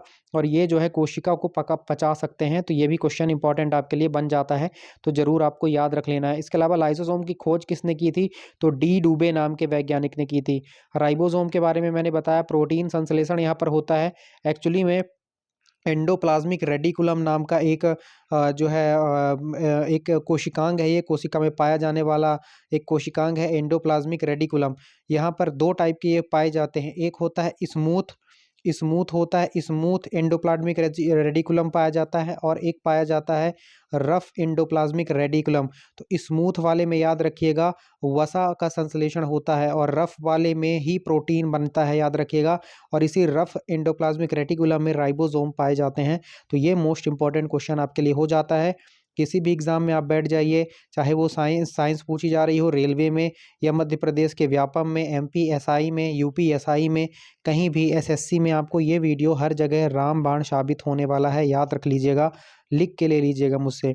इसके अलावा कोशिका भित्ति केवल पादप कोशिका में पाई जाती है, याद रखिएगा। जो सेल वॉल्स होते हैं वो सिर्फ और सिर्फ पादप कोशिका में पाए जाते हैं, प्लांट सेल में पाए जाते हैं, मतलब आपके पेड़ पौधों में पाए जाते हैं, याद रखिएगा। और ये क्या करते हैं, उन्हें एक संरचनात्मक सहारा देते हैं। ठीक है, तो ये क्वेश्चन भी आपको याद रखना है। अगले क्वेश्चन की ओर अपन चलते हैं। तो अगले क्वेश्चन की ओर जाने से पहले आपसे रिक्वेस्ट रहेगी कि अगर आपको ये सेशन अच्छा लगता है, यूज़फुल लगता है, तो study with Sanju SDL YouTube channel को सब्सक्राइब करके सपोर्ट जरूर दिखाइएगा और वीडियो को एक प्यारा सा लाइक दे दीजिएगा, जिससे हमें मोटिवेशन मिलता है मेरे भाई। अगला प्रश्न देखते हैं अपन। अगला प्रश्न है, पौधे में भोजन जो होता है, खाद्य सामग्री, इसका परिवहन कौन करता है। तो बिल्कुल याद रखिएगा, पौधे में जो भोजन का परिवहन है वो किया जाता है फ्लोएम के द्वारा किया जाता है। और इसके अलावा ये भी याद रखिएगा, भोजन अगर बोलेगा तो फ्लोएम। इसके अलावा अगर मैं बात करूं, अगर जल बोलेगा कि पौधे में जो होता है जल का परिवहन किसके द्वारा, तो जल जाइलम के द्वारा किया जाता है। ये छोटा सा प्यारा सा फैक्ट भी याद रखिएगा। इसके अलावा थोड़ा सा और भी अपन जानकारी लेते हैं जो आपके एग्जाम के लिए महत्वपूर्ण है। तो जाइलम जो होता है जल और खनिज को जड़ों से पत्तियों तक पहुंचाता है, तो ये क्वेश्चन भी आपको याद रख लेना है। इसके अलावा पेरेन्काइमा दिख रहा है, तो पेरेन्काइमा सबसे सामान्य सरल स्थायी ऊतक होता है और ये भोजन को संग्रहित करता है, तो ये पॉइंट भी आपको याद रखना है। इसके अलावा मेरिस्टेमेटिक ऊतक जो होते हैं वो पौधे में वृद्धि जो ग्रोथ के लिए जिम्मेदार होते हैं। तो पौधों में ग्रोथ के लिए कौन से ऊतक जिम्मेदार होते हैं? तो डायरेक्ट ऑप्शन में आपको याद रखना है मेरिस्टेमेटिक ऊतक, याद रखिएगा। इसके अलावा एपिथेलियल ऊतक पशुओं में शरीर को ढकने या बाहरी परत बनाने का कार्य करता है। एपिथेलियल ऊतक मोस्ट इम्पॉर्टेंट है, जो पशु होते हैं उसके शरीर को बाहर या बाहरी परत बनाने के लिए यूज़फुल होता है एपिथेलियल ऊतक, ठीक है। और रक्त और संचार प्रणाली से अपन कुछ क्वेश्चन देख लेते हैं, ठीक। तो यहाँ पर पहला क्वेश्चन आपके आ रहा है कि मानव रक्त का कौन सा घटक ऑक्सीजन का परिवहन करता है, याद रखिएगा। तो जो आपके लाल रक्त कणिकाएं होती हैं, रेड ब्लड सेल्स, आरबीसी जिन्हें कहा जाता है, ये आपके क्या करती हैं? ऑक्सीजन का परिवहन करती हैं। और ये मोस्ट इंपॉर्टेंट क्वेश्चन आपको डिटेल से बता दिया गया है। इसके अलावा डब्ल्यूबीसी यहाँ पर दिख रहा है आपको। डब्ल्यूबीसी जो है मानव शरीर का जो बॉडीगार्ड कहा जाता है। ये जो है बाहरी जो अटैक होता है बैक्टीरिया का, वायरस का, उससे लड़ता है। श्वेत रक्त कणिकाएं, जो श्वेत रक्त कोशिकाएं होती हैं, यही लड़ती हैं डब्ल्यूबीसी, याद रखिएगा। मोस्ट इंपॉर्टेंट क्वेश्चन ये आपके लिए बन जाता है, ठीक है। डब्ल्यूबीसी का अगर आपको जो है जीवन काल अगर पूछता है तो 4 से 6 हफ्ते भी होता है इसका जीवन काल। इसके अलावा आरबीसी का जीवन काल अगर पूछे तो 120 से 140 दिन का इसका भी जीवन काल होता है। कभी कभी आरबीसी में क्या होता है, आरबीसी पूरा एक गोला बनता है, ये आपका आरबीसी है मान लीजिए, ठीक है। तो कभी कभी एक रोग हो जाता है जो है हसिया कार रोग या सिकल सेल एनीमिया कहा जाता है। इसमें आरबीसी पूरे साइज का नहीं बनता, हसिया आकार का बनता है। और ये अपना पूरा जो है 120 दिन का लाइफ साइकिल कंप्लीट नहीं कर पाता, याद रखिएगा। और जब ये कंप्लीट नहीं कर पाता तो खून की कमी हमेशा रोगी के अंदर बनी रहती है, और इसी को कहा जाता है सिकल सेल एनीमिया, हसिया कार रोग, इसी को कहा जाता है। और इसका जो रोगी होता है वो बहुत दिनों तक सरवाइव नहीं कर पाता है, याद रखिएगा, ठीक है।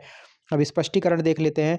आरबीसी में हीमोग्लोबिन पाया जाता है, याद रखिएगा। हीमोग्लोबिन यह एक आयरन युक्त प्रोटीन होता है जो ऑक्सीजन के साथ जुड़कर शरीर के विभिन्न भागों तक इसका परिवहन करता है। अब मैं एक मोस्ट इंपॉर्टेंट क्वेश्चन बता देता हूँ। हीमोग्लोबिन का सच्चा प्यार अगर बोलेंगे ना तो वो है कार्बन मोनोऑक्साइड, CO जिसे कहा जाता है, कार्बन मोनोऑक्साइड। याद रखिएगा, जब भी हीमोग्लोबिन को ऑक्सीजन और कार्बन मोनोऑक्साइड में से किसी एक को चुनना होगा, दो ऑप्शन होंगे उसके पास, तो वो कार्बन मोनोऑक्साइड को चुन लेगा और पूरे शरीर में फैला देगा कार्बन मोनोऑक्साइड को, और इंसान की मृत्यु तक इससे हो सकती है, ऑक्सीजन की कमी हो जाएगी। तो याद रखिएगा, इसीलिए कहा जाता है कि ठंड के दिनों में कभी भी आप जो है कोयला वगैरह जलाकर या लकड़ी को जलाकर घर के अंदर, रूम के अंदर ये सोच कर ना रखें कि हमारा रूम जो है गर्म रहेगा बढ़िया और हम ठंडी से बच जाएंगे। अगर ऐसा करते हैं और रूम पूरी तरह से पैक है तो कार्बन मोनोऑक्साइड की मात्रा बढ़ जाती है, और हीमोग्लोबिन ऑक्सीजन और कार्बन मोनोऑक्साइड में से कार्बन मोनोऑक्साइड को चुन लेता है और आपके शरीर में ऑक्सीजन की कमी होने लगती है, जिससे डेथ तक हो सकती है मेरे भाई।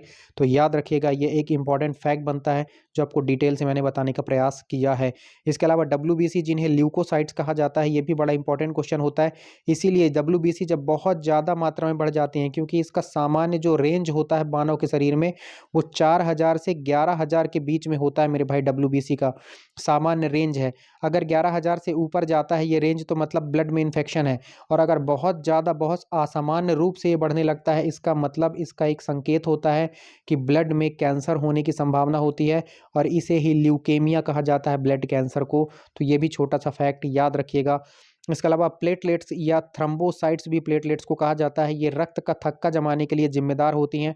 इसके अलावा विटामिन जो के होता है वो भी रक्त का थक्का जमाने के लिए जिम्मेदार होता है, तो ये भी आपको याद रखना है।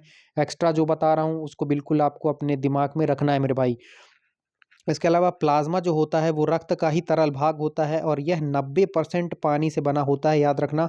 इसमें प्रोटीन, हार्मोन आदि पाए जाते हैं, प्लाज्मा की बात कर रहा हूँ मैं। इसके अलावा मानव हृदय में 4 कक्ष होते हैं, ठीक है, 4 चैम्बर्स होते हैं, 2 अलिंद होते हैं और जो 2 निलय होते हैं, तो ये भी क्वेश्चन आपको याद रख लेना है। इसके अलावा अगला क्वेश्चन बन रहा है आपका कि कौन सी रक्त वाहिकाएं शुद्ध ऑक्सीजन युक्त रक्त को हृदय से शरीर के बाकी हिस्सों में ले जाती हैं। मतलब जो ऑक्सीजन युक्त रक्त है उसको कौन सी रक्त वाहिकाएं हैं वो कैरी करती हैं। तो उसके लिए आपको धमनी जो याद रखना है, धमनी आपका शुद्ध रक्त कैरी करता है, तो ये मोस्ट इंपॉर्टेंट क्वेश्चन आपके लिए हो जाता है। जबकि शिराएं आपका अशुद्ध रक्त को कैरी करती हैं, तो ये भी याद रखिएगा। लेकिन इसमें अपवाद हो जाता है, याद रखिएगा धमनी शुद्ध रक्त को जो है लेकर जाती है, लेकिन फुफ्फुस धमनी अगर आएगा ऑप्शन में ना, तो फुफ्फुस धमनी जो है अशुद्ध रक्त को कैरी करती है। इसी तरह से जो शिराएँ होती हैं वो अशुद्ध रक्त को कैरी करती हैं, लेकिन फुफ्फुस शिराएँ जो होती हैं वो शुद्ध रक्त को कैरी करती हैं। तो ये अपवाद स्वरूप भी आपको याद रख लेना है मेरे भाई। तो धमनियाँ जो मोटी दीवार वाली होती हैं और शुद्ध रक्त को हृदय के जो बाएं निले होता है से शरीर में, पूरे शरीर में पहुंचा देती हैं, याद रखिएगा, बाएं निले से। और शिराएं जो है अशुद्ध रक्त जो कार्बन डाइऑक्साइड युक्त होता है, रक्त को शरीर के हिस्सों से वापस हृदय तक ले जाती हैं। अब मैंने बताया था ना आपको, जो पल्मोनरी आर्टरी होता है, फुफ्फुसीय धमनी, ये एकमात्र ऐसी धमनी है जो अशुद्ध रक्त लेकर जाती है। तो ये क्वेश्चन भी आपको याद रखना। इसके अलावा मैंने बताया आपको पल्मोनरी जो वेन्स होती हैं, फुफ्फुसीय शिरा जो होती है, वो एकमात्र ऐसी शिरा है जो शुद्ध रक्त ले जाती है। बाकी अगर सिर्फ शिरा आएगा तो वो अशुद्ध रक्त रखती है, लेकिन फुफ्फुसीय शिरा शुद्ध रक्त रखती है मेरे भाई। सारे क्वेश्चंस मैंने कवर करने के लिए प्रयास किया है, जो आपके एग्जाम में आपको सीधे डायरेक्ट सिलेक्शन की राह पर ले जाएंगे। सेशन अगर अच्छा लग रहा हो तो वीडियो को एक लाइक और चैनल को सब्सक्राइब करके सपोर्ट जरूर दिखाना है आपको, ठीक। संचार प्रणाली जो होती है, सर्कुलेटरी सिस्टम, इसकी खोज अगर की पूछेगा तो विलियम हार्वे ने की थी, ये भी याद रखिएगा। और बहुत इंपॉर्टेंट क्वेश्चन ये सारे के सारे बनते हैं आपके एग्जाम में। अगला क्वेश्चन आपसे बन रहा है कि गुर्दे की कार्यात्मक और संरचनात्मक इकाई जो क्या होती है, तो याद रखिएगा नेफ्रॉन होती है, नेफ्रॉन। न्यूरॉन्स याद रखिएगा आपके मस्तिष्क की कार्यात्मक इकाई होती है, न्यूरॉन्स।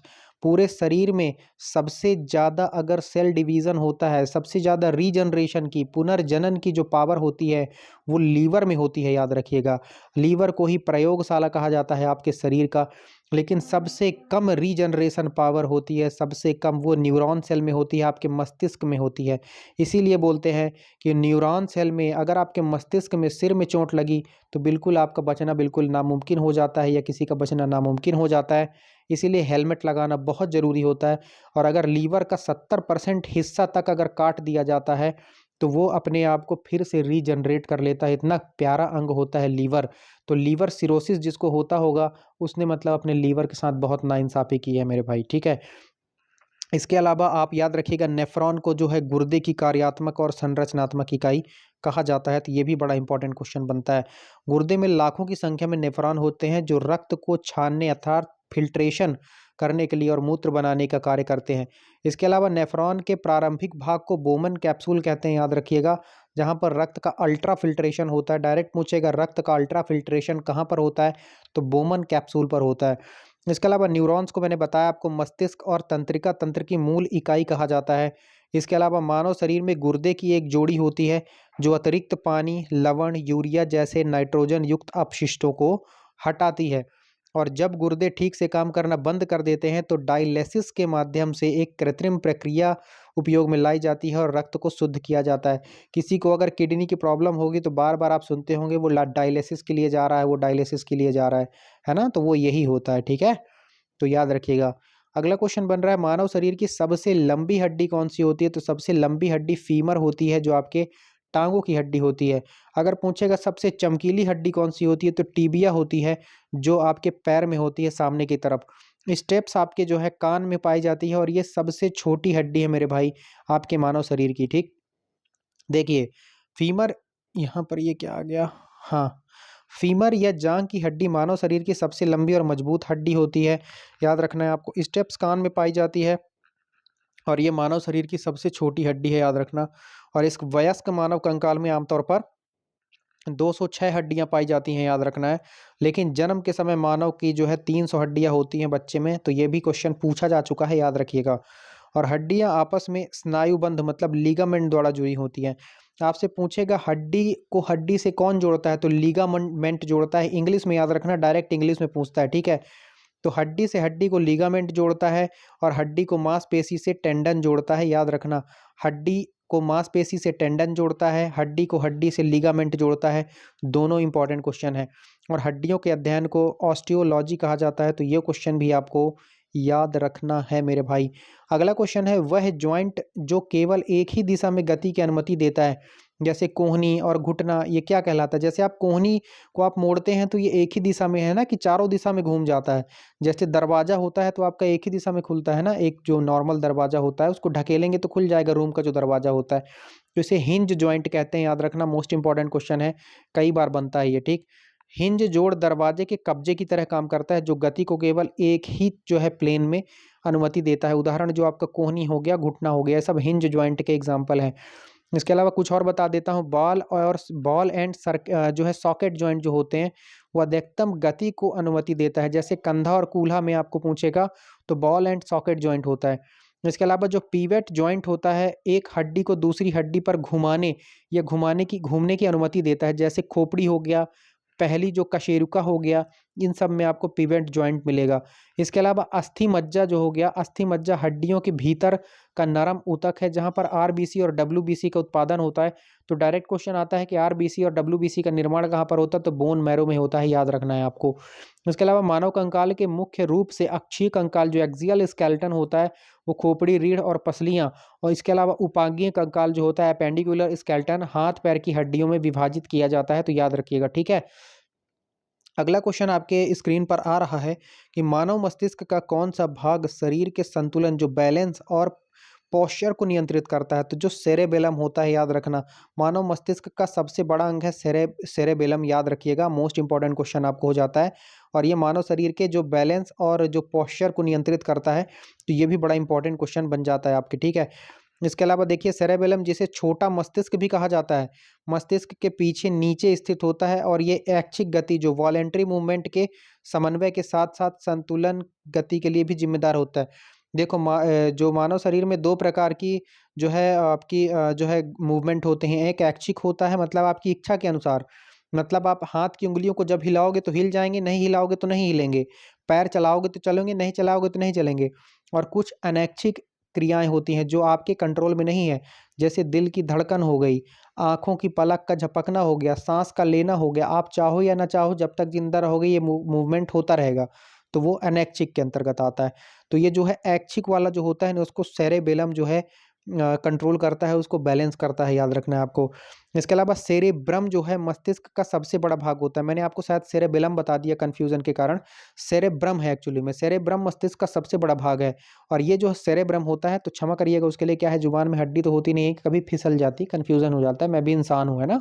तो सेरेब्रम याद रखना है आपको, चढ़ नहीं जाना कि मास्टर जो है क्या बता रहे हो गलत सलत। सेरेब्रम मैंने नीचे पूरा आपको जो एक्सप्लेनेशन दिया बहुत शानदार है, वहाँ पर अगर मैं कुछ गलती भी कर देता हूँ तो सुधारने का मौका रहेगा। मैंने सेरेबेलम बताया था, मानव मस्तिष्क का सबसे बड़ा भाग नहीं होता है, सेरेब्रम होता है, याद रखिएगा। मिलता जुलता है, जब मैं कंफ्यूज हो सकता हूँ तो आप तो इतना ज़्यादा कंफ्यूज हो जाओगे एग्जाम में, आपसे पूछेगा मानव मस्तिष्क का सबसे बड़ा भाग कौन सा है, सेरेब्रम या सेरेबेलम? तो सेरेब्रम है, याद रखना, आपको यहाँ से याद भी रहेगा, ठीक। तो सेरेब्रम मानव मस्तिष्क का सबसे बड़ा भाग होता है। और ये किसके किसके लिए जिम्मेदार है, याद रखना, विचार, स्मृति, भाषा और बुद्धिमत्ता को नियंत्रित करता है, मोस्ट इंपॉर्टेंट लगा लेना। मेडुला ऑब्लांगेटा होता है, ये अनैच्छिक क्रिया जो मैंने बताया ना आपको, जो आपके जो कंट्रोल में नहीं है, तो मेडुला ऑब्लांगेटा अनैच्छिक क्रियाओं जैसे हृदय की गति, श्वसन और रक्तचाप को नियंत्रित करता है। तंत्रिका तंत्र की मूलभूत इकाई न्यूरॉन्स है, मैं बता चुका हूँ।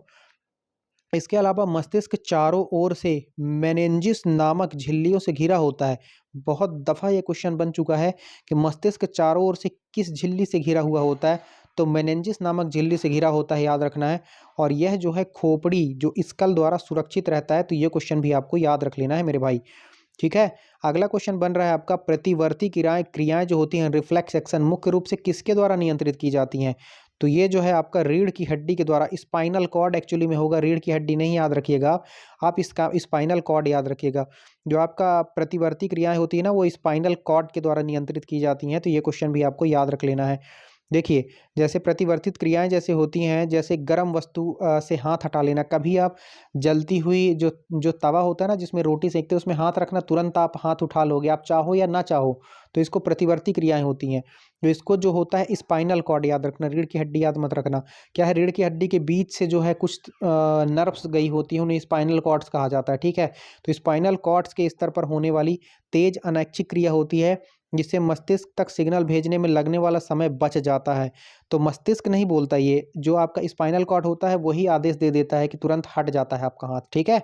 आप सोचो कि मैं हटा रहा हूँ तो तुम नहीं हटा रहे हो, भगवान ने आपके जो है सिस्टम दिया हुआ है कि जब आप तवे पर हाथ रखो, गरम गरम किसी चीज़ पर हाथ रखो, तुरंत हट जाएगा वो हाथ अपने आप नुकसान से बच जाओगे। ठीक है। रीढ़ की हड्डी जो स्पाइनल कॉर्ड्स होते हैं वो केंद्रीय तंत्रिका तंत्र का एक हिस्सा है जो मस्तिष्क को शरीर के बाकी हिस्सों से जोड़ते हैं। याद रखना, जो स्पाइनल कॉर्ड्स होते हैं। ठीक है। इसके अलावा तंत्रिका तंत्र में जो अभिवाही तंत्रिकाएं, जो संवेदी और अपवाही तंत्रिकाएं जो प्रेरक होती हैं वो शामिल होती हैं। तो ये क्वेश्चन भी आपको याद रख लेना है। इसके अलावा न्यूरॉन्स के बीच सूचना का संचार स्नैप्स नामक जंक्शन द्वारा न्यूरोट्रांसमीटर नामक रासायनिक संदेश वाहकों के द्वारा होता है। तो ये भी बहुत ही इंपॉर्टेंट क्वेश्चन बनता है आपके एग्जामिनेशन के लिए। ठीक। और इसके अलावा हाइपोथैलेमस भूख प्यास नींद शरीर के टेम्परेचर को नियंत्रित करता है। बहुत बार क्वेश्चन आया है कि शरीर के टेम्परेचर भूख प्यास नींद को कौन नियंत्रित करता है, तो हाइपोथैलेमस। और फेफड़े और श्वसन प्रणाली से अपन अब कुछ क्वेश्चन देखने वाले हैं। तो यहाँ पर फेफड़ों में गैसीय विनिमय, जो गैसियस एक्सचेंज होते हैं वो कहाँ होते हैं, तो याद रखना एल्वियोली में होते हैं, वायु कोशिकाओं में होते हैं। मोस्ट इंपॉर्टेंट है। अगर आपका यहाँ पर मैं सुनिए, अगर आपकी ऐसी अगर कोशिकाएं आ रही हैं ना, तो आपके हृदय में ऐसी जो है आपके वेन्स होती हैं, और यहाँ पर जो है ऐसी जो छोटी छोटी कुपिकाएं टाइप की होती हैं। ठीक है। इन्हें ही एल्वियोली कहा जाता है, और ऑक्सीजन इन्हीं में बहुत ज़्यादा एब्जॉर्ब होता है। ऑक्सीजन यहीं से एब्जॉर्ब होता है, और एब्जॉर्ब होने के बाद ये जो है आपके ब्लड में मिल जाता है। तो याद रखना, जो गैसीय विनिमय होता है ना वो आपका एल्वियोली से होता है। डायरेक्ट क्वेश्चन है, याद रख लेना। ठीक। जो एल्वियोली होती हैं वो फेफड़ों के अंत में स्थित छोटे गुब्बारे जैसी संरचनाएं होती हैं, जिनकी दीवारों के माध्यम से ऑक्सीजन रक्त में और कार्बन डाइऑक्साइड रक्त से वायु में विसरित हो जाता है। आपने इनहेल किया तो ऑक्सीजन आपके अंदर गया, फिर आपने एक्सहेल किया मतलब अपनी सांस को बाहर छोड़ा, तो रक्त में ऑक्सीजन ये दे देता है एल्वेली, और रक्त से कार्बन डाइऑक्साइड लेके बाहर छोड़ता है। ये इसका काम होता है। डायफ्राम जो होता है, ये एक मांसपेशी परत होती है जो सांस लेने और छोड़ने में मदद करती है, याद रखना। इसके अलावा सांस लेने के दौरान डायफ्राम नीचे जाता है और पसलियां बाहर की ओर उठती हैं, जिससे छाती गुहा का आयतन बढ़ जाता है, याद रखना। कभी आपको हिचकी आई है? डायफ्राम ही जब बहुत ज़्यादा इरिटेट हो जाता है ना, तो जिसके कारण हिचकी आने लगती है, याद रखना। ठीक है। इसके अलावा जो श्वसन नली होती है, श्वसन नली को विंड पाइप भी कहा जाता है, जो हवा को फेफड़ों तक लेकर जाती है। तो ये क्वेश्चन भी याद रखना।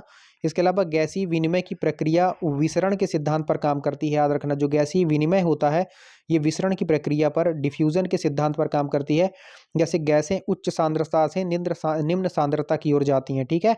इसके अलावा आप छोटी आंत और बड़ी आंत से कुछ क्वेश्चन देख लेते हैं। मैंने आपको बहुत सारा इसमें कवर कराने की कोशिश की है। तो मानव पाचन तंत्र में भोजन का अधिकांश पाचन व अवशोषण कहाँ पर होता है? छोटी आंत में होता है, याद रखिएगा, मोस्ट इंपॉर्टेंट है।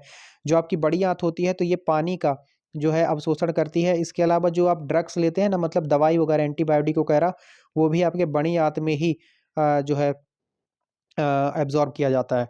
देखो, छोटी आंत वह जगह है जहाँ पर कार्बोहाइड्रेट, वसा और प्रोटीन का अंतिम और पूर्ण पाचन होता है, और पचे हुए भोजन का अवशोषण भी यहीं पर होता है। तो ये क्वेश्चन भी याद रखना है आपको। इसके अलावा छोटी आंत में हजारों उंगली जैसे उभार होते हैं, जिन्हें विली कहा जाता है, याद रखना, जो अवशोषण के लिए सतह कुछ क्षेत्र को बढ़ाते हैं। तो ये भी बड़ा इंपॉर्टेंट क्वेश्चन बनता है। इसके अलावा बड़ी आंत का मुख्य कार्य पानी और कुछ लवणों का जो है अवशोषण करना है। इसके अलावा जो स्टमक होता है आपका, आमाशय में हाइड्रोक्लोरिक एसिड HCl और प्रोटीन पाचक एंजाइम जिसे पेप्सिन कहा जाता है, ये बनते हैं। तो आपसे पूछेगा कि जो प्रोटीन पाचक एंजाइम है पेप्सिन और HCl, ये कहाँ पर बनते हैं? तो आमाशय में बनते हैं, स्टमक में। इसके अलावा अग्नाशय में पाचक एंजाइम और हार्मोन इंसुलिन दोनों का स्राव होता है। इसके अलावा आप याद रखिएगा, अग्नाशय की ये जो बीटा सेल होती हैं, इसको लैंगहेरेंस की द्वीपिका कहा जाता है, और इन्हीं बीटा सेल से इंसुलिन निकलता है। तो ये क्वेश्चन आपको याद रख लेना है। और इसी के कारण इंसुलिन जो है गड़बड़ा जाता है, जिसके कारण शुगर नाम का रोग हो जाता है, डायबिटीज़ नाम का रोग हो जाता है। और जिसको डायबिटीज़ नाम का रोग हो जाता है, उसके लिए सबसे अच्छा आहार होता है फाइबर युक्त भोजन। और यही प्रश्न आबकारी के एग्जाम में पूछ लिया गया था कि जो फाइबर युक्त भोजन है वो किस रोग के लिए किस रोग में जो है फायदेमंद होता है? तो आपके डायबिटीज़ में होता है, मधुमेह में रोग में होता है। तो याद रखिएगा, इंपॉर्टेंट क्वेश्चन बन जाता है आपके एग्जाम के लिए। अगला क्वेश्चन है, आनुवांशिक जानकारी जो होती है, जेनेटिक इन्फॉर्मेशन, वो एक पीढ़ी से दूसरी पीढ़ी तक ले जाने वाली संरचना कौन सी होती है? तो याद रखना है आपको, DNA। इसका फुल फॉर्म भी आ जाता है, तो डीऑक्सी राइबो न्यूक्लिक एसिड। ये भी मोस्ट इंपॉर्टेंट आपका क्वेश्चन बनता है। तो ये क्वेश्चन भी आपको याद रख लेना है। ठीक है। अगला जो है क्वेश्चन पर चलते हैं। देखिए, जो है इसके एक्सप्लेनेशन देख लेते हैं।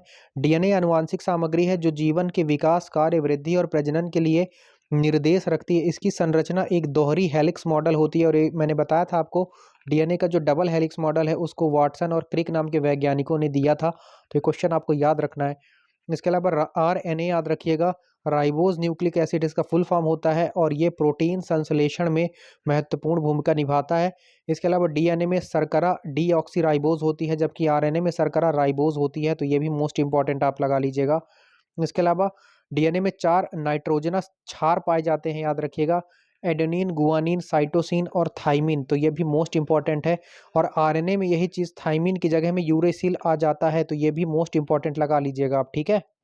और एक क्वेश्चन आपको और बताना चाहूँगा कि एडोनिन, थाइमिन, गुआनिन, साइटोसिन, याद रखिएगा एडोनिन और थाइमिन के बीच में डबल बॉन्ड होता है और गुआनिन और साइटोसिन के बीच में ट्रिपल बॉन्ड होता है। ये भी क्वेश्चन याद रखिएगा, डीएनए की बात कर रहा हूँ मैं ये, ठीक है।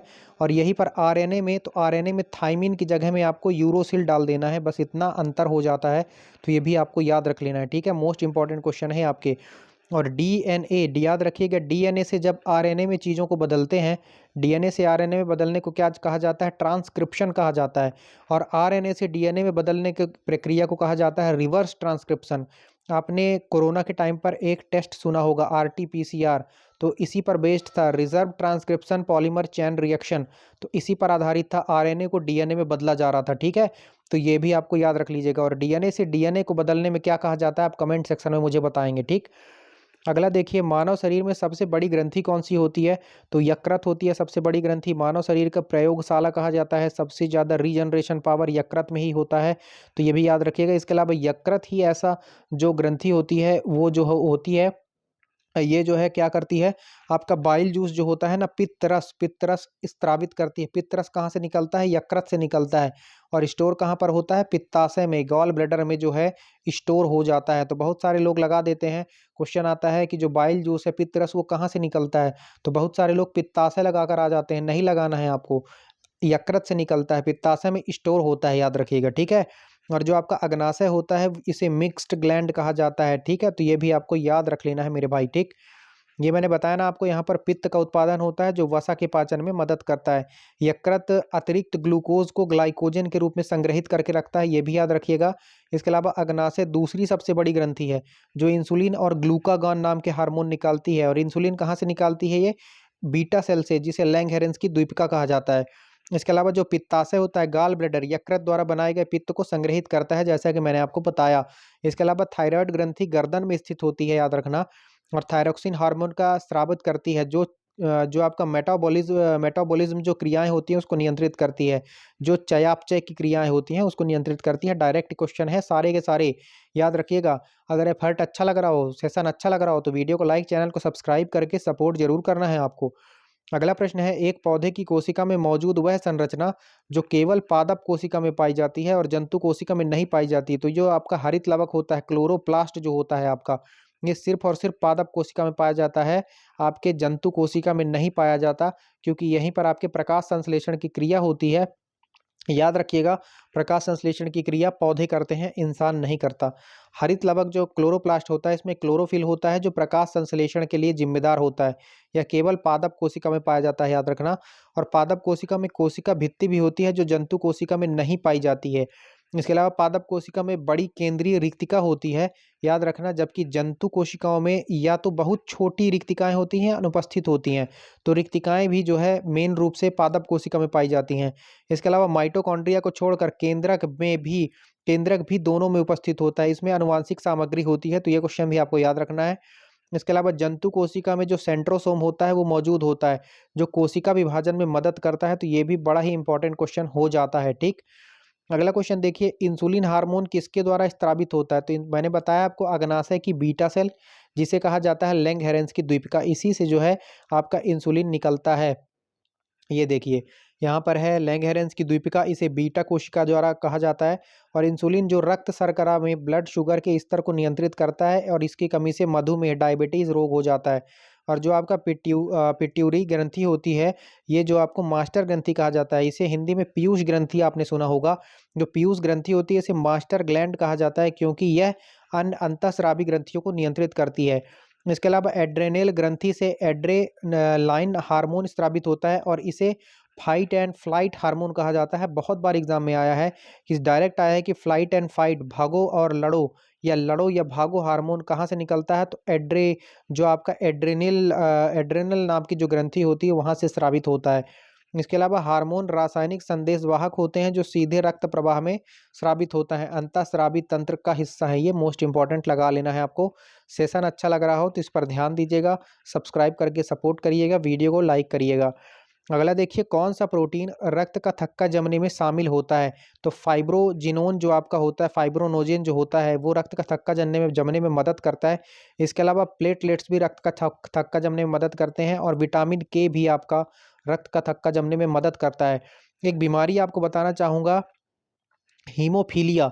हीमोफीलिया नाम की जो बीमारी होती है, इसमें जो है मानव शरीर में रक्त का थक्का नहीं जम पाता चोट लगने पर। तो ये जो है रक्त का थक्का ना जमना, ये बीमारी होती है हीमोफीलिया। और ये जो है सबसे पहले ब्रिटेन की रानी में खोजा गया था, इसीलिए इसको रॉयल डिसीज कहा जाता है, शाही रोग, क्योंकि ये शाही परिवार में खोजा गया था। तो हीमोफीलिया को शाही रोग कहा जाता है, रॉयल डिसीज। और इसमें रक्त का थक्का नहीं जमता, याद रखना। ये देखो, ये मैंने क्वेश्चन यहाँ पर बताया हुआ है हीमोफीलिया के बारे में। इसके अलावा, और ये अनुवांशिक विकार है, ये भी याद रखना। इसके अलावा याद रखना, एल्ब्यूमिन प्लाज्मा में पाया जाने वाला प्रोटीन है जो ऑस्मोटिक दबाव बनाए रखने में मदद करता है। विटामिन के रक्त का थक्का जमने की प्रक्रिया के लिए अति आवश्यक होता है। इसके अलावा रक्त समूह ए बी और ओ की खोज लॉर्ड लैंडस्टीनर ने करी थी, तो ये क्वेश्चन भी याद रखना है। इसके अलावा अगर पूछेगा कि पानी में कौन कौन से विटामिन घुलनशील होते हैं, तो विटामिन बी और विटामिन सी जो है पानी में घुलनशील होते हैं। इसके अलावा फैट में, वसा में कौन कौन से विटामिन घुलनशील होते हैं, तो vitamin A, vitamin E, vitamin D और विटामिन के। याद रखिएगा, vitamin E, vitamin E, vitamin D और विटामिन के, ये वसा में घुलनशील विटामिन होते हैं। मोस्ट इंपॉर्टेंट लगा लेना है आपको।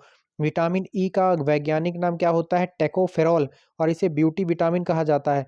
और इसकी कमी से, याद रखिएगा, चेहरे में झुर्रियाँ पड़ने लगती हैं, बुढ़ापा आ जाता है, और इसी की कमी से बांझपन नाम का रोग भी हो जाता है, जिससे निसंतान रह जाती है दंपत्ति। ठीक है, याद रखिएगा, मोस्ट इंपॉर्टेंट है।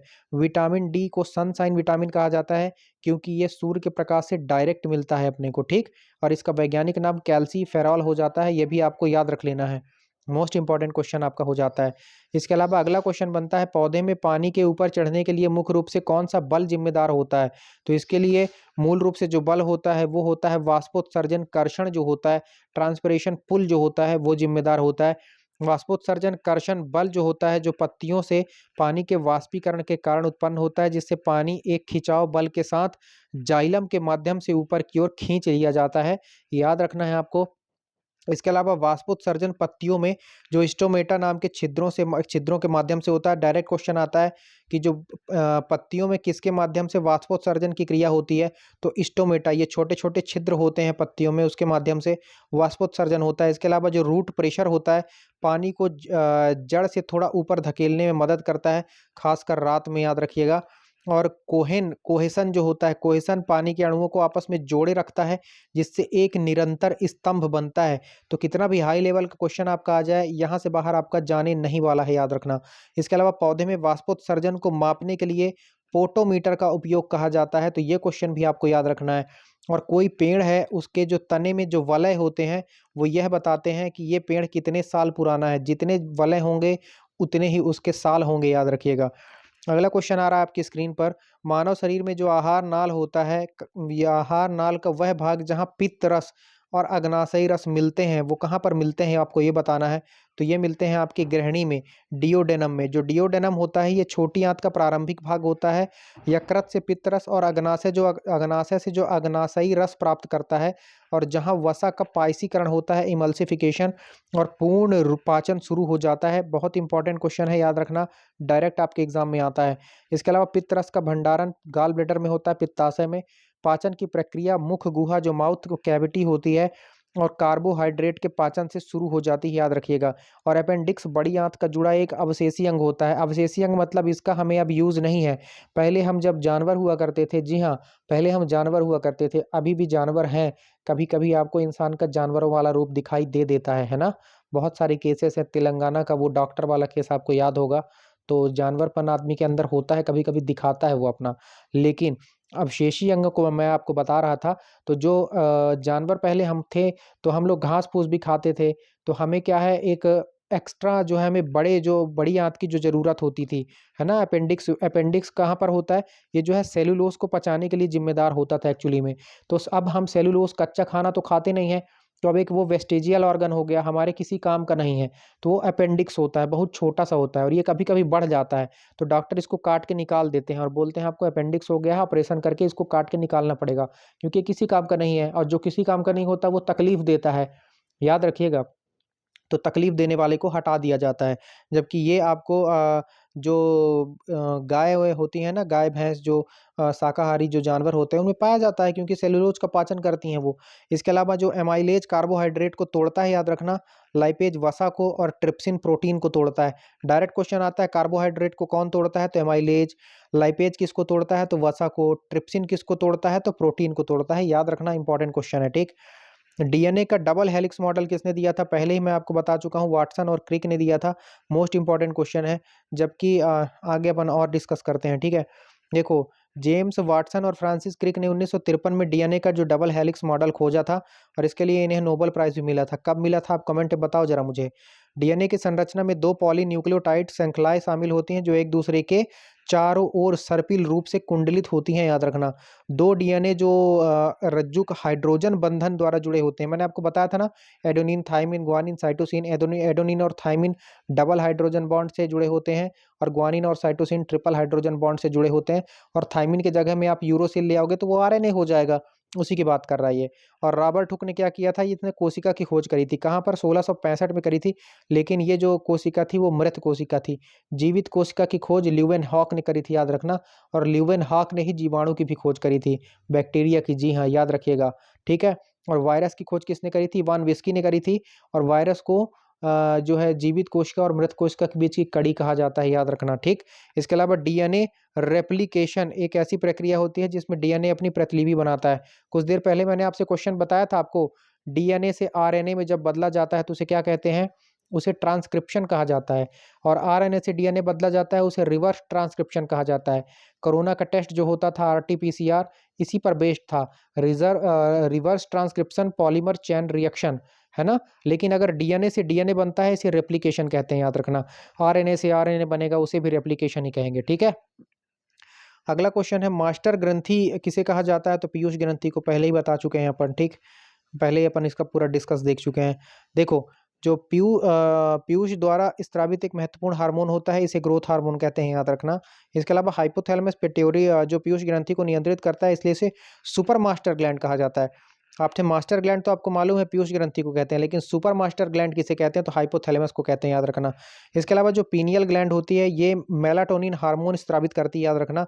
और यह जो आपको स्लीप साइकिल होता है, जो नींद का चक्र होता है, उसको नियंत्रित करता है, ये भी मोस्ट इंपॉर्टेंट है। इसके अलावा अंतःस्रावी तंत्र जो होता है, हाँ, इसके हार्मोन के माध्यम से समन्वय जो होता है, कोऑर्डिनेशन का कार्य किया जाता है। तो ये क्वेश्चन भी आपको याद रख लेना है मेरे भाई। इसके अलावा किस रक्त समूह को सार्वभौमिक दाता यूनिवर्सल डोनर कहा जाता है? तो रक्त समूह जो ओ होता है वो यूनिवर्सल डोनर है, याद रखना। क्या होता है? रक्त समूह ओ को सार्वभौमिक दाता कहा जाता है क्योंकि इसकी आरबीसी पर कोई एंटीजन नहीं होता, इसलिए इसे किसी भी अन्य रक्त समूह वाले व्यक्ति को दिया जा सकता है। याद रखना, इसमें क्या नहीं होता? एंटीजन नहीं होता, डायरेक्ट पूछेगा। अगला देखो, जो रक्त समूह एबी को सार्वभौमिक प्राप्तकर्ता यूनिवर्सल रिसिपेंट कहा जाता है क्योंकि इसमें कोई एंटीबॉडी नहीं होता और ये किसी से भी ब्लड ले सकता है, ठीक है? और जो ब्लड ट्रांसफ्यूजन होता है, रक्त आदान से पहले रक्त का मिलान, क्रॉस मैचिंग आवश्यक होता है ताकि एंटीजन और एंटीबॉडी जो है प्रतिक्रिया से बचा जा सके। अगर ये गड़बड़ हो जाएगा ना तो फिर सही नहीं रहता भाई, इसलिए इसका चेक जो है करना बहुत ज़रूरी होता है। इसके अलावा रक्त समूह का निर्धारण आरबीसी की सतह पर मौजूद एंटीजन की उपस्थिति या अनुपस्थिति के कारण होता है, ठीक है? और आरएच फैक्टर जो होता है वो रक्त आधान में महत्वपूर्ण है। यदि आरएच नकारात्मक व्यक्ति को आरएच सकारात्मक रक्त दिया जाए तो समस्या हो सकती है, बहुत बड़ी समस्या हो सकती है, ठीक है? तो आरएच फैक्टर भी का जो है चेक किया जाता है, ठीक? रीसस नाम के बंदर के ऊपर आरएच नाम का एक एलिमेंट देखा गया था आपके रक्त में, तो उसी से निकला हुआ है ना। ठीक है, अगला क्वेश्चन देखो, जो है प्रोटीन फैक्ट्री के रूप में किसे कहा जाता है? पहले ही बताया मैंने, राइबोसोम। कहाँ पर पाया जाता है? रफ एंडोप्लाज्मिक रेडिकुलम में पाया जाता है ना?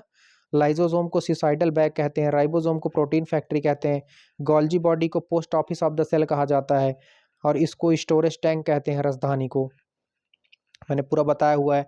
देखो, राइबोसोम वह संरचना है जहाँ प्रोटीन संश्लेषण होता है। यह जो एमआरएनए होता है ना, मैसेंजर आरएनए से आनुवांशिक कोड पढ़ता है और अमीनो एसिड की एक श्रृंखला बना देता है। कितने अमीनो अम्ल पाए जाते हैं आपके शरीर में? तो 20, याद रखना, ठीक है। और इन्हीं से बनता है एटीपी। अगला देखो, राइबोसोम या तो एंडोप्लाज्मिक रेटिकुलम पर चिपके होते हैं, और कौन से वाले? रफ वाले, खुरदुरे एंडोप्लाज्मिक रेटिकुलम, या ये साइटोप्लाज्म में भी रहते हैं, याद रखना। और जो गोल्जी उपकरण होते हैं, गोल्जी कॉम्प्लेक्स प्रोटीन को पैक करता है, संशोधित करता है और वितरित करता है, इसलिए post office of the cell कहा जाता है, ठीक है। और जो आपका लाइसोसोम होता है ना, वो गोल्जी बॉडी से ही बनता है। ये भी क्वेश्चन आपको याद रखना है, सुसाइडल बैग जो होता है। इसके अलावा कोशिका द्रव्य साइटोप्लाज्म वह तरल पदार्थ है जो कोशिका झिल्ली के भीतर रहता है। इसके अलावा याद रखिएगा, जो स्मूथ एंडोप्लाज्मिक रेटिकुलम होता है वो वसा और लिपिड का संश्लेषण करता है। तो ये भी क्वेश्चन आपको याद रख लेना है, ठीक है।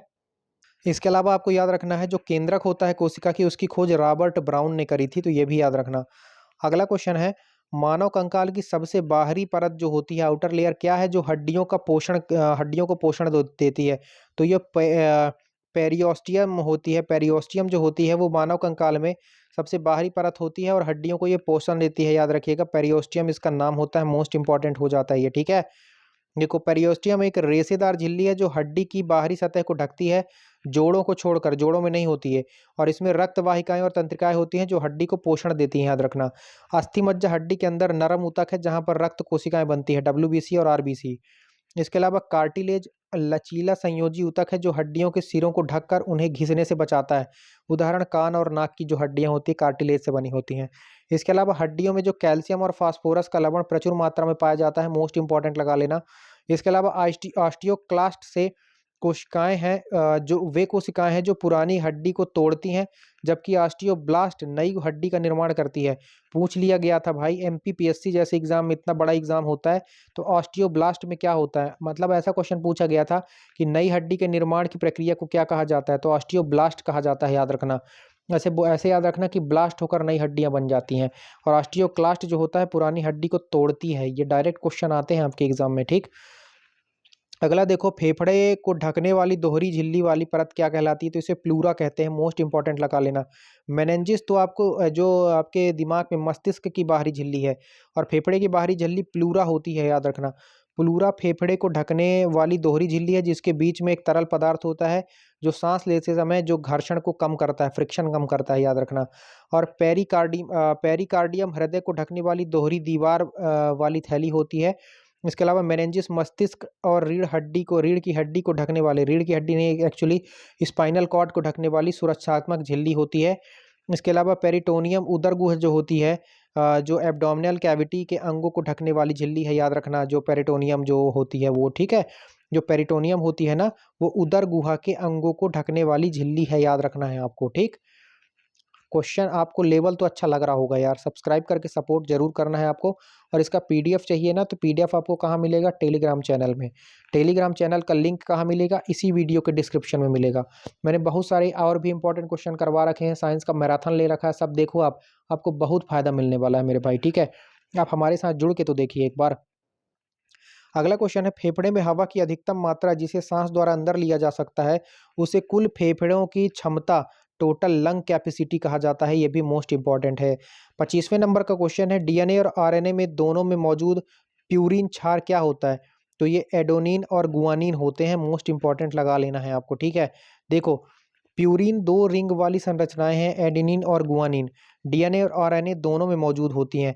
इसके अलावा पिरामिडिन क्षार एक रिंग वाली संरचना है जिनमें डीएनए में साइटोसिन होता है और थाइमिन, और आरएनए में साइटोसिन और यूरेसिल होता है, याद रखिएगा, ठीक है।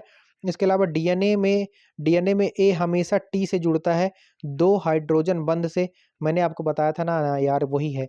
देखो, एडोनिन, थाइमिन, गुआनिन, साइटोसिन, ये डबल बॉन्ड, ये ट्रिपल बॉन्ड, वो यही बता रहा है। देखो, ए टी से जुड़ता है दो हाइड्रोजन बंध से, ए टी से जुड़ा है मतलब एडोनिन, थाइमिन से जुड़ा है दो हाइड्रोजन बंध से, और जी सी से जुड़ता है मतलब गुआनिन साइटोसिन से जुड़ता है तीन हाइड्रोजन बंध से। मैंने आपको पहले ही बता दिया ना, ठीक है। और आरएनए में थाइमिन की जगह में आ जाएगा यूरोसिल, वही तो सब बता रहा है मेरे भाई ये। ठीक है, इसके अलावा याद रखना न्यूक्लियोटाइड आरएनए की निर्माण इकाई है, तो ये भी याद रखना। इसके अलावा जीन डीएनए का एक कार्यात्मक खंड होता है जो प्रोटीन के लिए कोड करता है, याद रखना। और जीन शब्द का प्रतिपादन जोहानसन ने किया था, जीन जोहानसन, याद रखना। अगला देखो, छोटी आंत में जो अवशोषण होता है एब्जॉर्प्शन के लिए सतह क्षेत्र कौन बढ़ाता है, तो ये विलाई बढ़ाता है, विली हमने देख लिया था। ठीक है, जो देखो छोटी आंत की आंतरिक दीवार पर स्थित विली होती है और उनके छोटे रूप माइक्रोविली सतह क्षेत्र को नाटकीय रूप से बढ़ाते हैं, जिससे पचे हुए पोषण तत्वों का अधिकतम और कुशल अवशोषण सुनिश्चित हो जाता है। इसके अलावा जो अपेंडिक्स नामक लसिका अंग होता है वो छोटी आंत और बड़ी आंत के जोड़ पर होता है, याद रखना, जोड़ पर होता है। इसके अलावा छोटी आंत के 3 भाग होते हैं, एक डिओडेनम होता है, एक जेजुनम होता है, एक इलियम होता है। ये डायरेक्ट पूछेगा डिओडेनम, जेजुनम और इलियम किसके भाग है, छोटी आंत के भाग हैं, तो ये भी मोस्ट इंपॉर्टेंट होता है। और इसके अलावा बड़ी आंत के भाग कौन से हैं, तो सीकम होता है, कोलन होता है, याद रखिएगा। ठीक है, इसके अलावा रेक्टम भी आपका बड़ी आंत का ही भाग होता है। ठीक, इसके अलावा छोटी आंत की लंबाई एक वयस्क में 6 से 7 मीटर तक हो सकती है और मुख्य पाचन यही होता है। अगला क्वेश्चन है, किस ऊतक की कोशिकाएं मृत होती हैं और पौधों को कठोरता और यांत्रिक शक्ति प्रदान करती हैं, तो याद रखना है आपको स्क्लेरेनकाइमा की, याद रखिएगा, स्क्लेरेनकाइमा मोस्ट इंपॉर्टेंट है। नारियल का ऊपर वाला जो कठोर सतह होता है ना, वो स्क्लेरेनकाइमा को होता है, याद रखेंगे। ठीक है, देखो स्क्लेरेनकाइमा ऊतक की कोशिकाएं मोटी दीवारों वाली और एक लिग्निन के जमाव के कारण अक्सर मृत होती हैं। यह पौधों को कठोरता और ताकत देती हैं, उदाहरण नारियल का बाहरी जो छिलका होता है वो।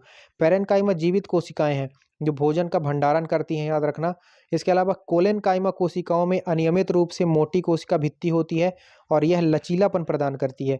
सबका आपको याद रखना है, स्क्लेरेनकाइमा मृत होती है और ये दीवारों को याद रखना, ये लिग्निन के जमाव के कारण मृत हो जाती है और पौधों को कठोरता देती है। ये कौन पौधों को कठोरता देती है, मृत होती है स्क्लेरेनकाइमा। और मृत क्यों हो जाती है, लिग्निन के जमाव के कारण। पेरेनकाइमा क्या होती है, एक तो ये जीवित कोशिका है और ये भोजन का भंडारण करती है। कोलेनकाइमा क्या करती है, अनियमित रूप से मोटी कोशिका भित्ति होती है और यह लचीलापन प्रदान करती है। डायरेक्ट आता है लचीलापन कौन, कोलेनकाइमा। भोजन कौन, पेरेनकाइमा। कठोर कौन, स्क्लेरेनकाइमा। मृत कौन, स्क्लेरेनकाइमा। नारियल की बाहरी छिलका में कौन, स्क्लेरेनकाइमा। स्ट्रक्चर कौन देता है बाहर का, स्क्लेरेनकाइमा। लिग्निन का जमाव किसमें, स्क्लेरेनकाइमा। याद रखना, डायरेक्ट क्वेश्चन आएगा एग्जाम में, तब मुझे याद करोगे। एपिडर्मिस पौधों की बाहरी सुरक्षात्मक परत है, याद रखना। और जाइलम और फ्लोएम दोनों जटिल स्थायी ऊतक है। जाइलम से जल जाता है और फ्लोएम से खाना जाता है, भोजन का परिवहन होता है, याद रखना। ठीक, अगला देखो, मस्तिष्क का कौन सा भाग जो है वो भावनाओं, इमोशंस और स्मृति के लिए जिम्मेदार लिम्बिक प्रणाली का हिस्सा होता है, तो हैप्पोकैम्पस, याद रखना, हैप्पोकैम्पस। इतना डीप में कौन क्वेश्चन आपको बता रहा है पूरे यूट्यूब में।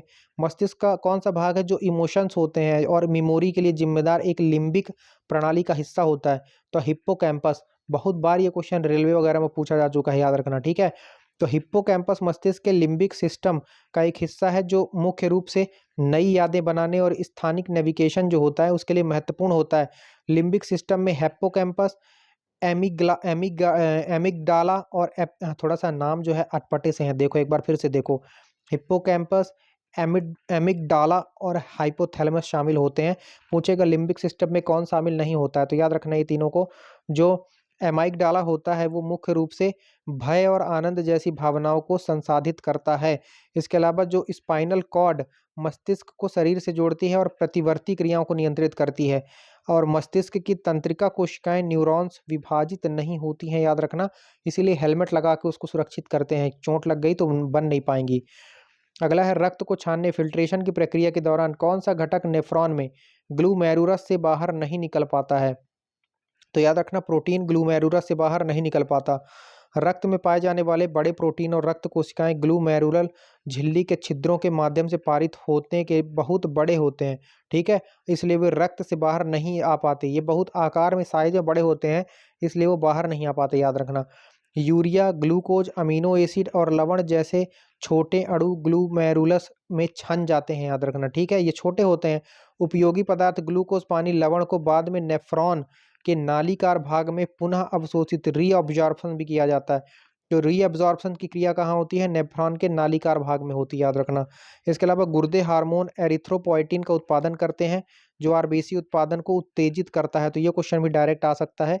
इसके अलावा मूत्राशय जो होता है, यूरिनरी ब्लैडर, मूत्र को अस्थायी रूप से तब तक संग्रहित करता है जब तक इसे बाहर नहीं निकाल दिया जाता या उत्सर्जित नहीं कर दिया जाता, याद रखना।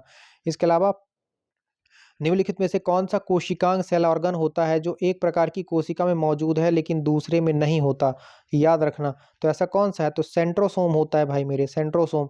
देखो, सेंट्रोसोम और सेंट्रियोल्स लगभग विशेष रूप से जंतु कोशिका में पाए जाते हैं, मोस्ट इंपॉर्टेंट लगा लेना इसको।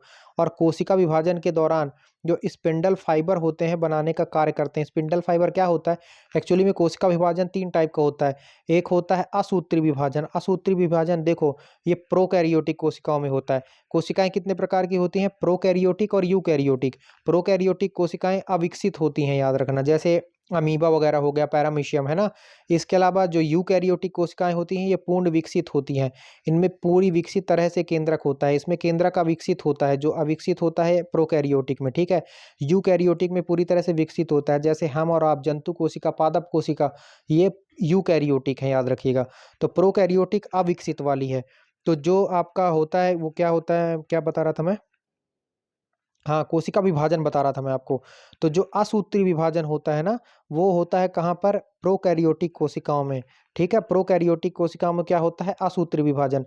क्या होता है? जैसे एक ये मान लीजिए एक ये कोशिका है, तो इसका दूसरा चरण आएगा, ये बीच से ऐसे होने लगेगी, देखिए ये ऐसे होने लगेगी, ऐसे, फिर ये ऐसे होने लगेगी, ऐसे होने लगेगी, और तीसरे चरण में ये दोनों अलग हो जाएंगे। ये इसमें कोई मतलब इसका बहुत ज़्यादा कॉम्प्लेक्स नहीं है। दूसरी तरफ एक और होता है समसूत्री विभाजन। समसूत्री विभाजन होता है। समसूत्री विभाजन मतलब हमारे और आप में, जैसे आपके बॉडी में कोई कट लग जाए तो वो समसूत्री विभाजन से होता है। मानव शरीर का 99% हिस्सा समसूत्री विभाजन से बनता है, याद रखना। समसूत्री विभाजन से, सिर्फ और सिर्फ समसूत्री विभाजन से। इसके 4 फेज होते हैं, मैं कभी बताऊंगा आपको, है ना, वीडियो ज़्यादा लंबी हो जाएगी। तो और इसके अलावा 1% हिस्सा जो होता है वो अर्धसूत्री विभाजन से बनता है। जो आपकी जनन कोशिकाएं होती हैं ना, जैसे आपका स्पर्म हो गया और ओवम हो गया, ये जो आपकी जनन जो सेल्स होती हैं, जनन कोशिकाएं जो होती हैं, वो अर्धसूत्री विभाजन के द्वारा होती हैं। एक्चुअली में हमारे यहाँ क्रोमोसोम कितने पाए जाते हैं? ये आपका मान लीजिए मेल है और फीमेल है, दोनों में क्रोमोसोम कितने पाए जाते हैं? दोनों में क्रोमोसोम पाए जाते हैं 46। या पूछा जाता है कितने जोड़े में, तो 23 जोड़े में पाए जाते हैं, ठीक है। इनके पास भी देखो 2 टाइप के क्रोमोसोम होते हैं। एक होता है इनके पास ऑटोसोम, एक होता है ओलोसोम। इसके पास भी, फीमेल के पास भी ऑटोसोम और ओलोसोम होता है, ठीक है। ऑटोसोम और ओलोसोम, ऑटोसोम और ओलोसोम, ठीक है, याद रखना। और ऑटोसोम की संख्या कितनी होती है? ऑटोसोम की संख्या होती है 44। ओलोसोम की संख्या होती है 2। यहाँ पर भी ऑटोसोम की संख्या होती है 44, ओलोसोम की संख्या होती है 2। लेकिन जो मेल में होता है वो ओलोसोम होता है एक्स और वाई, जबकि फीमेल में जो ओलोसोम होता है वो एक्स एक्स ही होता है। तो अगर मेल का एक्स और फीमेल का एक्स मिलता है तो लड़की होती है।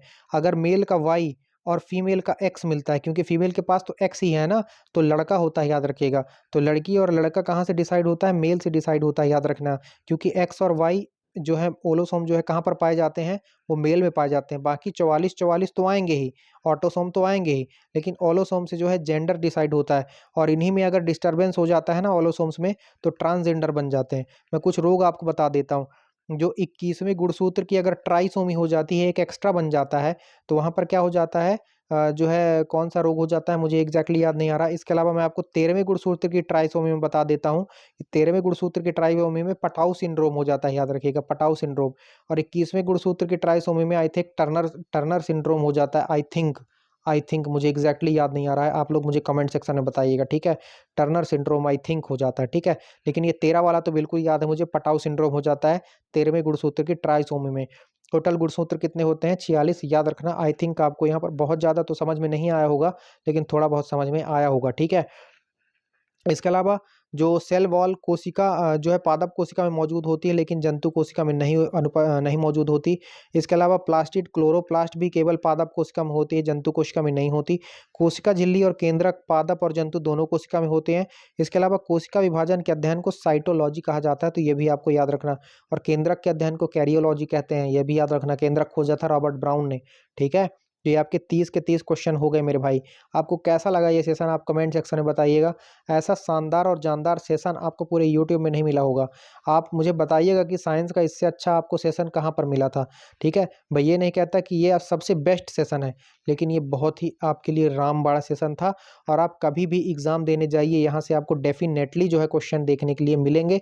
पूरी तरह से एनसीईआरटी पर बेस्ड थे, याद रखना, और मोस्ट इंपॉर्टेंट है, ठीक है। तो आपका सपोर्ट और प्यार चाहिए। Study with Sanju SDL YouTube channel को सब्सक्राइब करके सपोर्ट जरूर करना है आपको। अगर आप बहुत ज़्यादा सपोर्ट करते हैं, आप मुझे सपोर्ट करते हैं, तो इस तरह की वीडियोस बनाने के लिए मुझे प्रेरणा मिलती है, जिससे मैं आपको इस तरह की वीडियोस देता रहूँगा और आप लोग एग्ज़ाम के खोपड़ी में छेद करने के लायक हो जाएंगे, ठीक है। तो चलिए, इसी संदेश के साथ अपनी वाणी को विराम देता हूँ। खुश रहिए, मस्त रहिए, व्यस्त रहिए, पढ़ते रहिए, मुस्कुराते रहिए, और study with Sanju SDL YouTube channel को सब्सक्राइब करके सपोर्ट कीजिए। मिलते हैं अगले वीडियो में मेरे भाई। तब तक के लिए जय हिंद, जय भारत।